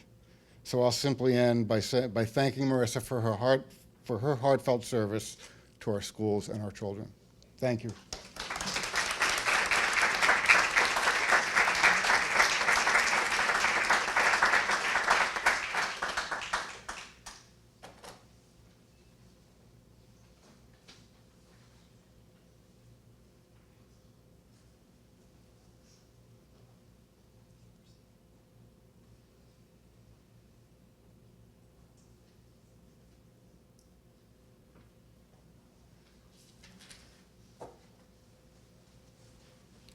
Hi, Crystal Blunt. I just have a quick question.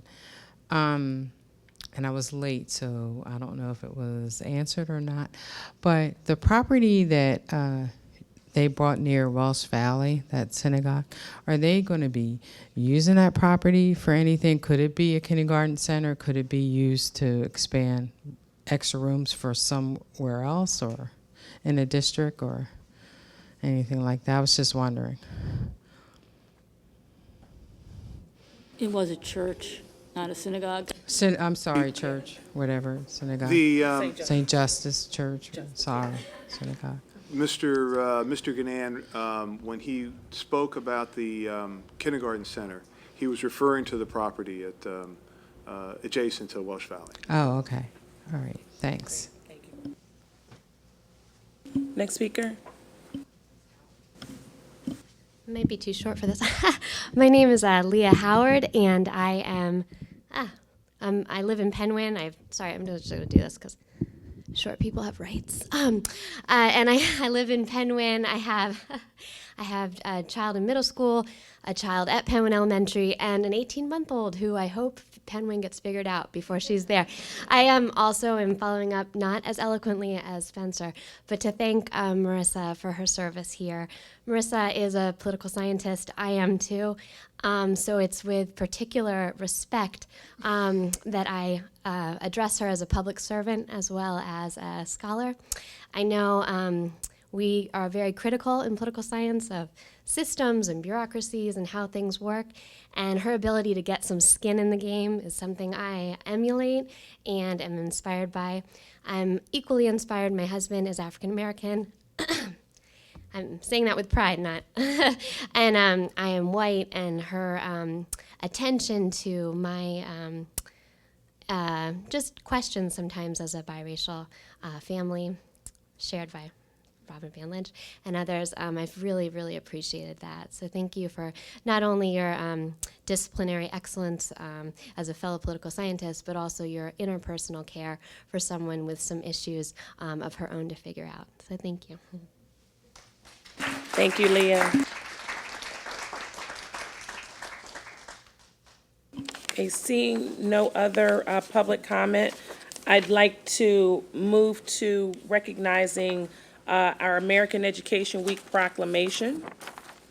Next week is American Education Week, and so on behalf of the Board of School Directors, great public schools, a basic right and our responsibility. Whereas public schools are the backbone of our democracy, providing young people with the tools they need to maintain our nation's precious values of freedom, civility, and equality. And whereas by equipping young Americans with both practical skills and broader intellectual abilities, schools give them hope for and access to a productive future. And whereas education employees, be they substitute educators, custodians, teachers, bus drivers, or librarians, work tirelessly to serve our children and communities with care and professionalism. And whereas schools encourage community, bringing together adults and children, educators and volunteers, business leaders and elected officials in a common enterprise. Now, therefore, I, Robin Van Lynch, serving as president of the Lower Merion School District Board, do hereby proclaim November 16th through 20th as the 94th annual observance of American Education Week.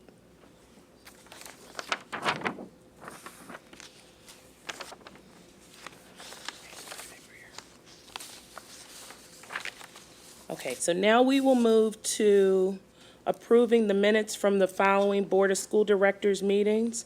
I would like to approve the minutes from the following meetings: October 19th, regular business board meeting; November 9th, Education Committee and supplementary regular board meeting; and accept the following committee meeting minutes: October 21st, communications; October 28th, legislative; November 4th, curriculum; November 6th, policy; November 12th, facilities and purchasing. Are there any questions at this time?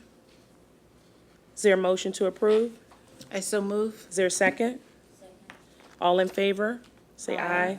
Opposed? Motion carries. I will now move to Mr. Copeland's update. Thank you, Dr. Van Lynch. I'd also like to echo some sincere words around American Education Week. American Education Week provides a formal opportunity to reflect on the achievements and accomplishments of our exceptional staff and the quality of public education in our schools. This week, themed Great Public Schools, a Basic Right and Our Responsibility, is marked by staff appreciation events, school tours, and public displays of excellence in Lower Merion School District. The community should be well aware that the remarkable contributions of Lmsb employees, our professional and support staff, are on display every minute of every school day and beyond. There is no staff more capable, qualified, and effective than ours. Parents, students, and community members regularly remind us of their pride in being served by the best and the difference that each of you have made in their lives. From national accolades to local recognition of service, our staff has earned the respect and appreciation of countless stakeholders in the educational process. On behalf of the entire Lower Merion School District community, I would like to thank you for your tireless efforts to serve our children with outstanding care, competence, and professionalism. The success that this district enjoys is a direct result of the excellence of our staff. I would now like to move, and with Dr. Van Lynch's permission, separate out the next approval of the LMEA collective bargaining contract, which will require a roll call vote. The administration recommends that the Board of School Directors approves the following resolution. Successor contract to the current collective bargaining agreement with the Lower Merion Education Association. Be it resolved that the terms of the collective bargaining agreement for the professional staff and support staff between the Lower Merion Board of School Directors, and the Lower Merion Education Association for the period of July 1st, 2015 through June 30th, 2017, as set forth in the July 1, 2015 to June 30th, 2017 collective bargaining agreement, is hereby ratified by the Lower Merion Board of School Directors, and that the President of the Board is hereby authorized to sign the agreement for the Board. Thank you, Mr. Copeland. Any questions? Comments? Okay. Is there a motion to approve? I so move. Is there a second? Second. Okay, and now we will go roll call from Ms. LaPera. Okay. Ms. Pollard? Yes. Ms. Robinson? Yes. Mr. Driscoll? Yes. Dr. O'Leary? Yes. Ms. Ackman? Yes. Dr. Golden? Yes. Ms. DiBonaventuro? Yes. Dr. Gilbert? Yes. Dr. Van Lynch? Yes. It's unanimous. Motion passes. Thank you. The administration also recommends that the Board of School Directors approves the attached action Human Resources Actions HR 1 through HR 6. Is there any questions, comments? Is there a motion to approve? So, Is there a second? second. All in favor? Aye. Opposed? Motion carries. I will be covering the curriculum committee meeting update on behalf of Dr. Gilbert, who had a professional obligation on Wednesday, November 4th. Thank you. Absolutely. So the topics on the agenda for the curriculum committee meeting Wednesday, November 4th were first on high school lunch and learn. We had presentations by both Mr. Hughes, and you had an opportunity tonight to hear from Dr. Everslide as well as Brian Cody around the lunch and learn program at both of our high schools. The presentation opened with an 8-minute video that presented comments by teachers, students, and administrators on lunch and learn. Mr. Hughes and Mr. Everslide presented information on the program.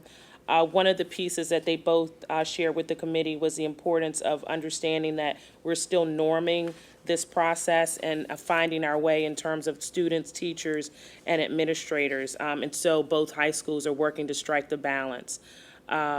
There are a number of activities planned. If you're in the high schools, you'll see almost a menu of choices for students, including speakers, structured support time, learn time for students, and the feedback from the students as well as teachers is very positive. The challenge right now, both principals expressed, is making sure students are striking a balance between lunch and learn versus doing too much of either. The core issues being addressed as the schools start to think about what the next steps are in gathering additional feedback include teaching students how to access help, developing measures to help with time management, encouraging collaboration, and redesigning interior spaces for more opportunities for collaboration and/or study. A number of questions came up from the board, including the social aspect of the process and the benefits of that, but again, striking the balance, the notion of remediation and what that looks like during the lunch and learn period, gathering additional feedback from the students and the teachers, as well as administrators, in terms of what the program looks like in a systematic way, ensuring that we have enough quiet spaces for students who require more than the hallway or the cafeteria or classrooms, to be able to actually truly learn when they need a quiet space. And also making sure our students are eating lunch. We have some students who are very focused on the learn component. The second agenda item for curriculum was around elementary guidelines for acceleration, not to be confused with math acceleration in the elementary schools. This was an update on current work from a committee headed by Mr. Klein to develop process guidelines for the acceleration of elementary students, either subject level acceleration or grade to grade acceleration. A number of questions came up from the board, particularly making sure that it's communicated appropriately to parents, the difference between various kinds of acceleration, how do parents know about these guidelines, as well as what numbers of students have been accelerated in that last 3 years. This presentation was also presented at last Monday's meeting, so if you're interested in additional detail, please take advantage of the video. There were 2 contracts presented to the curriculum committee, a VEX robotics contract, as well as a contract from Dr. Jeannie Stanley, both of which were approved at the Education Committee meeting last week as well. Our next meeting for the curriculum committee is on December the 2nd at 8:30 a.m. in this room. Thank you. Also, the administration recommends that the Board of School Directors approves the attached overnight trip requests from Ballackinwood Middle School, Welsh Valley Middle School, Harridan High School, and Lower Merion High School. Any questions or comments? Is there a motion to approve? Is there a second? Second. All in favor? Aye. Opposed? Motion carries. Can I Please, just ask question. a quick question? Over the years, we've definitely improved the quality of the information that we submit when we approve these. But I was wondering if it were possible to review these in the curriculum committee meetings so that we can make sure that there is consistency. In looking at these, I'm still, you kind of have to go back and forth between different months. So maybe in September, Welsh Valley asked to be approved for a TSA conference. In November, Ballackinwood asked to be approved for the same TSA conference. And they're going in different ways and they're paying different amounts and there's different, I'd just like to be able to look at these all and make sure that we have some consistency throughout and that we're not, charging one student way more for the same conference that another student at a different school is going to. It's gotten better. As I said, the quality of these presentations have improved, but I'm just wondering if that might be something we could add to the curriculum committee agenda, much like how we approve, change orders or whatever at facilities. I understand your point, Diane. I'm wondering, though, I guess my worry is putting a hardship on the schools in terms of timing. So I'd like to hear, I guess, from the principals in terms of when these forms and requests are being made. Dr. Gilbert, in terms of curriculum committee, I just don't want the committee, our discussion, to hold up students being able to take important trips. I agree with you 100%. And one of the advantages of reviewing these in curriculum before we come to the board is that we're sure that in most cases, now, who knows, maybe an opportunity comes up and it's a last minute thing and that's a different situation. But most of these things, we're looking at June, July, April. I don't, and again, it certainly asks the question. I think it's an important question to ask. We don't want to increase the hardship, but I'm just thinking it might just be easier to get a handle on it if we're seeing them all at once and we're seeing them, like, for example, I'd love to see a chart that has all the overnight field trips so that we can see comparing them. If you just, let me an opportunity to talk to the directors and see what kind of a structure that would be. I know that over the course of the summer, a lot of work has gone into smoothing the field trips, frankly, from a logistical need and getting nurses and so forth and so on, and lead time. Let me take a look at what that would take. We've had sort of multiple iterations of what the field trip process is, so it might be better to just take a look at it and then figure out what makes the most sense. Okay. Okay, great. Checking out here a second. Okay. Under Student Services, the administration asked that you take a look at A through C. The administration recommends the Board of School Directors approves the student service items as listed. Agreement for students receiving non-district educational services, SS1. And it recommends that the board approves educational services agreement, SS2, with the Delaware County Intermediate Unit. And the administration recommends that the Board of School Directors approve the independent consulting contract, SS3.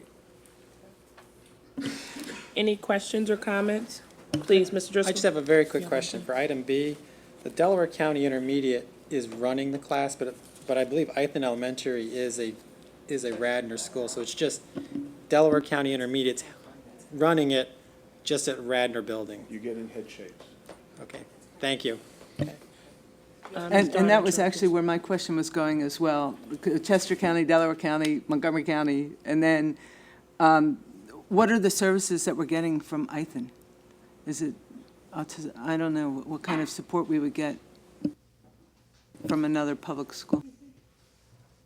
So the IUs sometimes runs special classrooms, so it might be a multiple disabilities classroom, autistic support classroom, and they put them in the general education schools, but then all of the local school districts can take advantage of it. In this particular case, we're looking at multiple disabilities as well as an intensive learning support for some nonverbal students.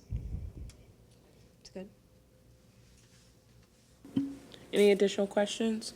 Is there a motion to approve? So moved. Is there a second? Second. All in favor? Aye. Opposed? Motion carries. We will now have the report of the Facilities and Purchasing Committee from Mr. Driscoll. Thank you. We met this past Thursday, November 16th in this room, and as our first item, we reviewed and approved the list of bills. We then moved on to review and approve the purchasing report that included one item. We're looking at a small utility vehicle with a snow blower and a snow broom attachment. Purchase price around $28,460. With the construction we had at Welsh Valley, we now have a new sidewalk that runs along Haggis Ford Road. I think it's approximately 1,800 linear feet, which on its own would require significant resources and people hours and potential overtime costs to manually clear the snow. There's also an associated retaining wall with the sidewalk over which the snow would need to be thrown. So, and also let's not forget the district is required by township code to clear all sidewalks on its property regardless of expected usage. The primary purpose of this purchase is obviously to clear the sidewalk and other surfaces at Welsh Valley and potentially other district sites in the winter. However, it was pointed out during the meeting this is a multi-use vehicle for which approximately 30 attachments are available. It is anticipated that a mower deck could be purchased in the future for this vehicle such that it could replace an existing mower that is nearing the end of its useful life. We then reviewed and approved one contract from the district department. This one is for Quinn Developmental Services for $462 per day. This is a renewal contract for consultants that continue to provide support in certain behavioral settings. Examples of work that they will perform include educational setting support, where Quinn staff will provide on-site second opinion and advice to assist Lmsb teachers and staff, individualized case consulting, where Quinn staff will provide case management and direct support to students as needed, and professional development for Lmsb personnel. We then went on to review two audit reports regarding LMSD's financial statements as they pertain to our PlanCon filings. One is for Harrington High School construction and the other is for Lower Marion High School construction. Both reports state that LMSD is fairly presented in all material respects, the costs incurred, revenues collected, and available funds arising from cash transactions related to both construction projects. We then reviewed and approved a contract with systematic roofing analysis, SRA, for $15,500 for roof repairs at Gladwin Elementary. We have used SRA in the past for other projects. SRA will inspect, plan, repair where needed, and thereafter seal the entire roof using a roof coating product. We then went on to review and approve approximately 17 change orders encompassing approximately 42 items for Welsh Valley. The approximate net cost, very roughly, is around $90,000 when you add it and take it out. I will not go through all of them. We did that excruciatingly at the last facilities meeting. But in general, they covered such areas as drywall build and repair, asphalt patches, casework, floor preparation, floor patches, ceiling removal and reinstall, roof drains, adding laminate to receive tile, installation of curbs, security, cleaning, engineering studies, handrail modifications, and additional pipes for fire suppression, utility costs, unutilized allowances, additional valves, and additional ductwork. It took a while to get through that. We then went on to informational, where we received an update from Reynolds Construction on the various construction projects. The primary focus were the grass playing fields at Penn Valley, Gladwin, Welsh Valley, and Bala-Cynwyd. And we also did briefly discuss potential layouts and spacing for the eventual construction here at the DAO for the third floor science rooms. It was just an informational, more information will be provided in the future. Our next Facilities and Purchasing Committee meeting will be on December 17th at 8:30 in this room. Under the Business Office and Finance section, we have 8 action items, B through I. I would take them in one motion unless a board member would like me to separate any particular item, seeing that there are none.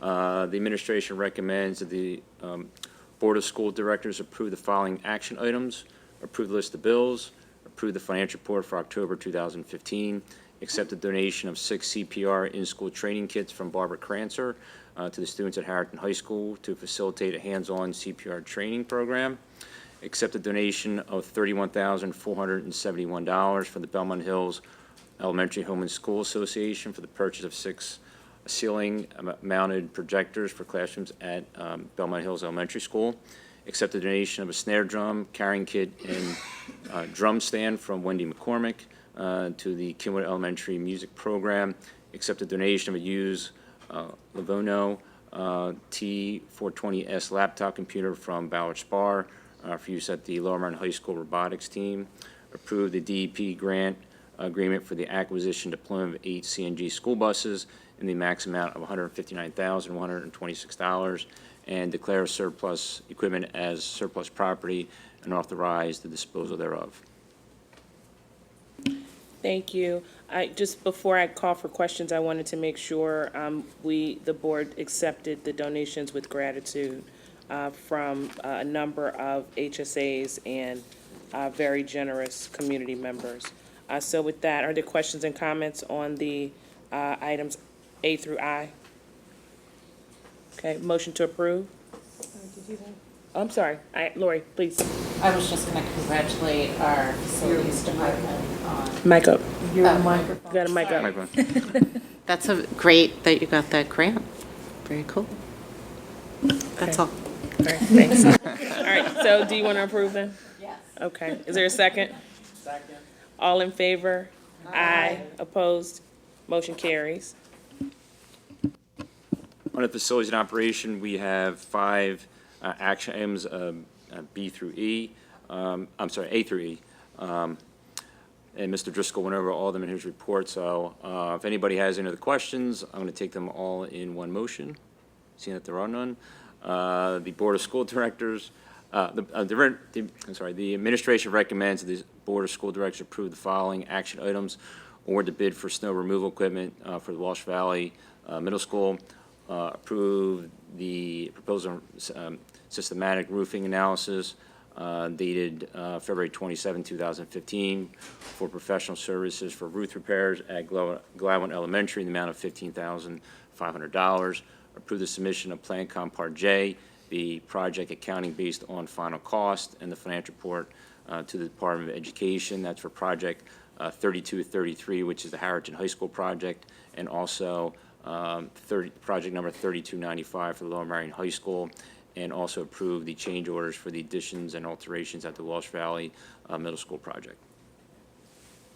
Any questions or comments? A through E? Is there a motion to approve? So moved. Is there a second?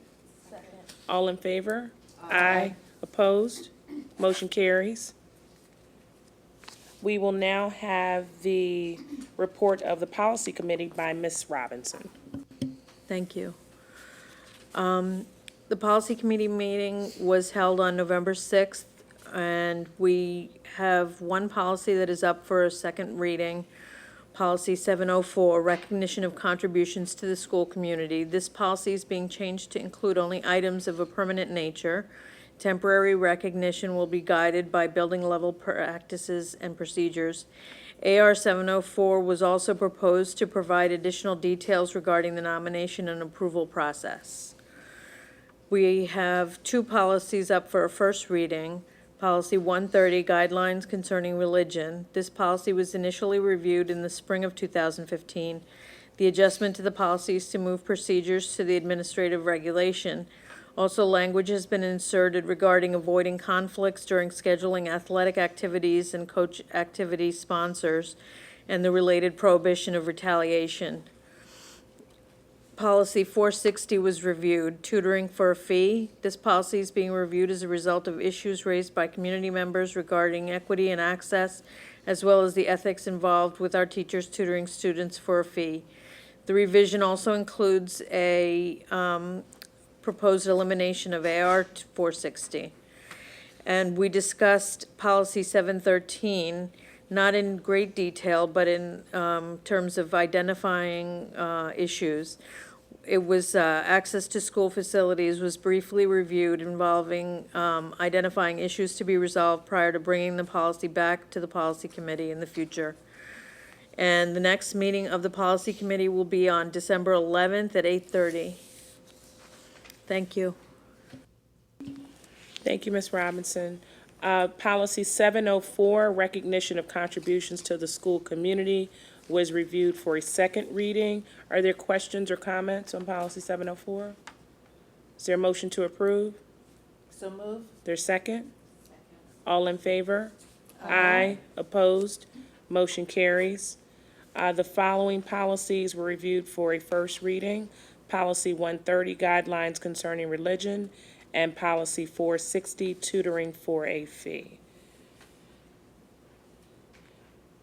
The administration recommends that the Board of School Directors approves, oh, did I take your spot here? You do not need to. I'm trying to read Denise's notes here. I think that's your part, Bob. No, it's still me? Okay, all right. The administration recommends that the Board of School Directors approves the board meetings from the January 2016 through August 2016 calendar year. Are there questions or comments on our board calendar? All right, is there a motion to approve? So moved. Is there a second? Second. All in favor? Aye. Opposed? Motion carries. We will now have a report from the Communications Committee by Ms. Agman. Thank you. The Communications Committee met in October, and I apologize, I don't have the exact date. But members of the committee and representatives from the ISC attended. The meeting really focused on two items. The first was the board report, which went out last week. Huge kudos to Doug for a great job detailing a lot of our current activities and future activities.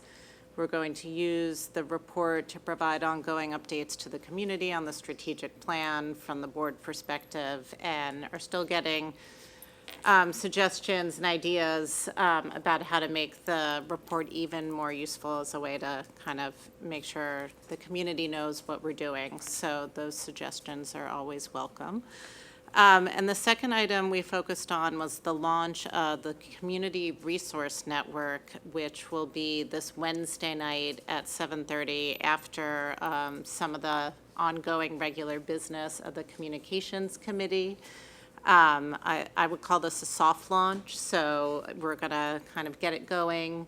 We'll have some interesting discussion. The purpose of the network is really to serve as communications node and place where we can match needs and resource needs within the schools that are identified by teachers and administrators, hopefully with external resources, and also manage offers that we have from the community into the schools and make sure that we can leverage them, they're appropriate for their educational content and opportunities, and available and communicated broadly.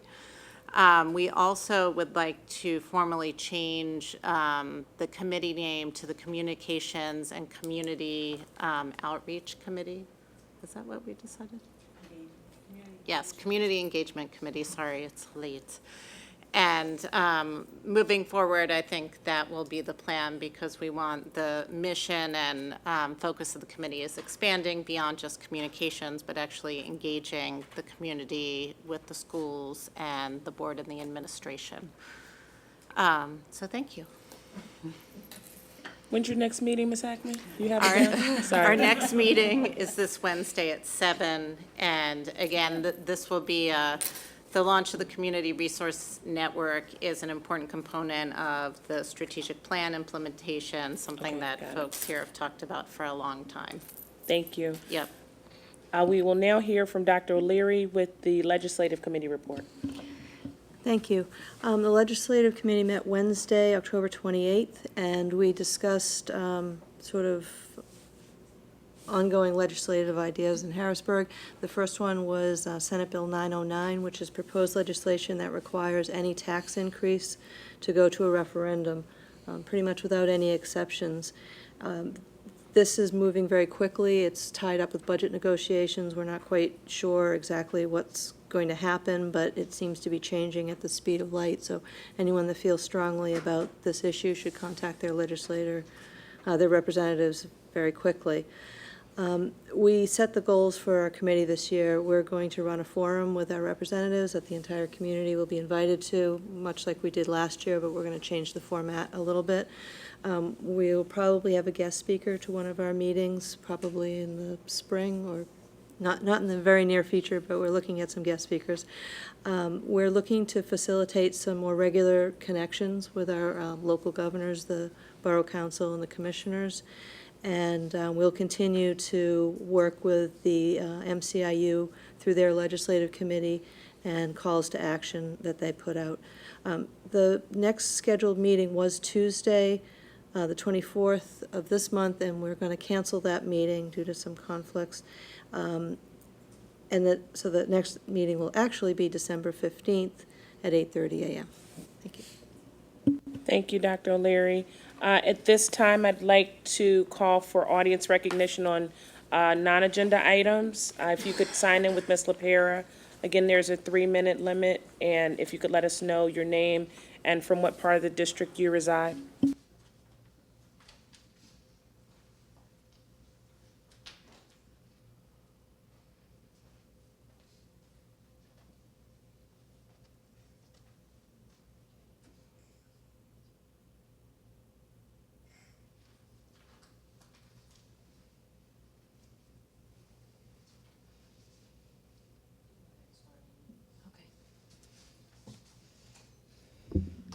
Hi, everyone. My name's Amy Knorr. I'm from Penn Valley.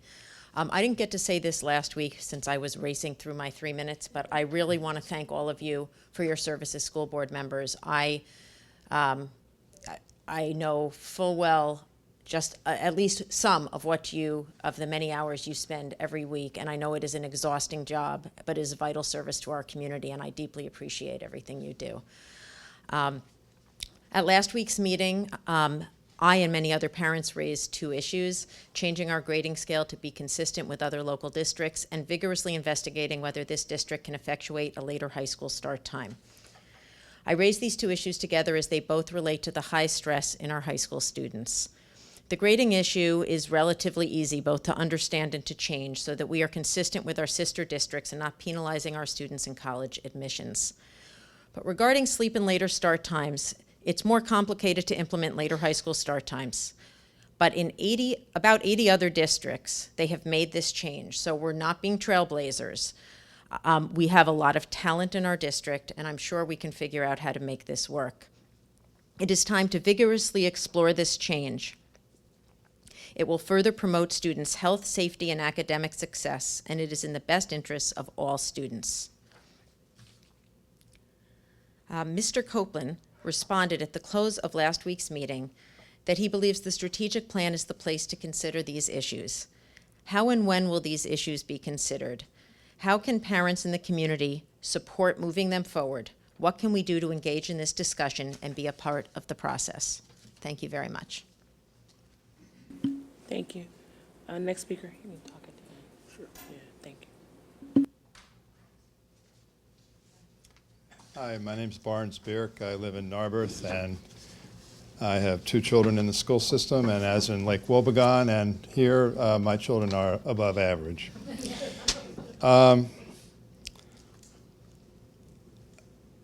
Since it's kind of late, I wanted to just draw a parallel here. Years ago, I saw Alfred Hitchcock interviewed on television shortly after he had been knighted, which means order. He was given the Order of the British Empire by Queen Elizabeth, and the interviewer asked him. This was well after his career was well along.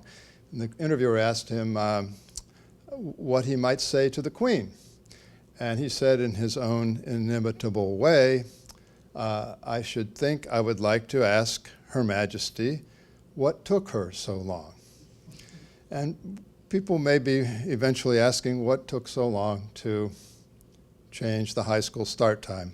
I moved here from a district that, a very good analogous school district, similar in size with 3 high schools, 3 middle schools, and 9 elementary schools, and high school starts at 8:45, and the elementary schools start earlier. So it's a matter of flipping the transportation and many other things, but it can be done. It has been done.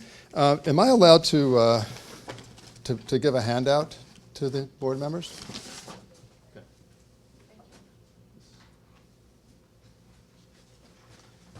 Just some light reading. No, what it is, it's a reprint from the American Academy of Pediatrics, recommending later high school start times. A study from the University of Minnesota, a summary from the University of Minnesota, showing what happened at some schools, a number of schools after the high school start time was changed. And one of the things they noted was fewer car accidents. And then there's another one from the Centers for Disease Control. They're the ones who recommend our vaccination schedules and that we have to follow. Well, there's some more there's a recommendation from the Centers for Disease Control on starting high school times. I'd just like to cap this off with noting that what we have here, I think, this idea of a later high school start time is really boils down. This is a meme. A meme is something that once you understand it, once you apprehend it and get it in your head, it's as if it was always there. This is something that should be done, that's being done around the country in the most progressive school systems.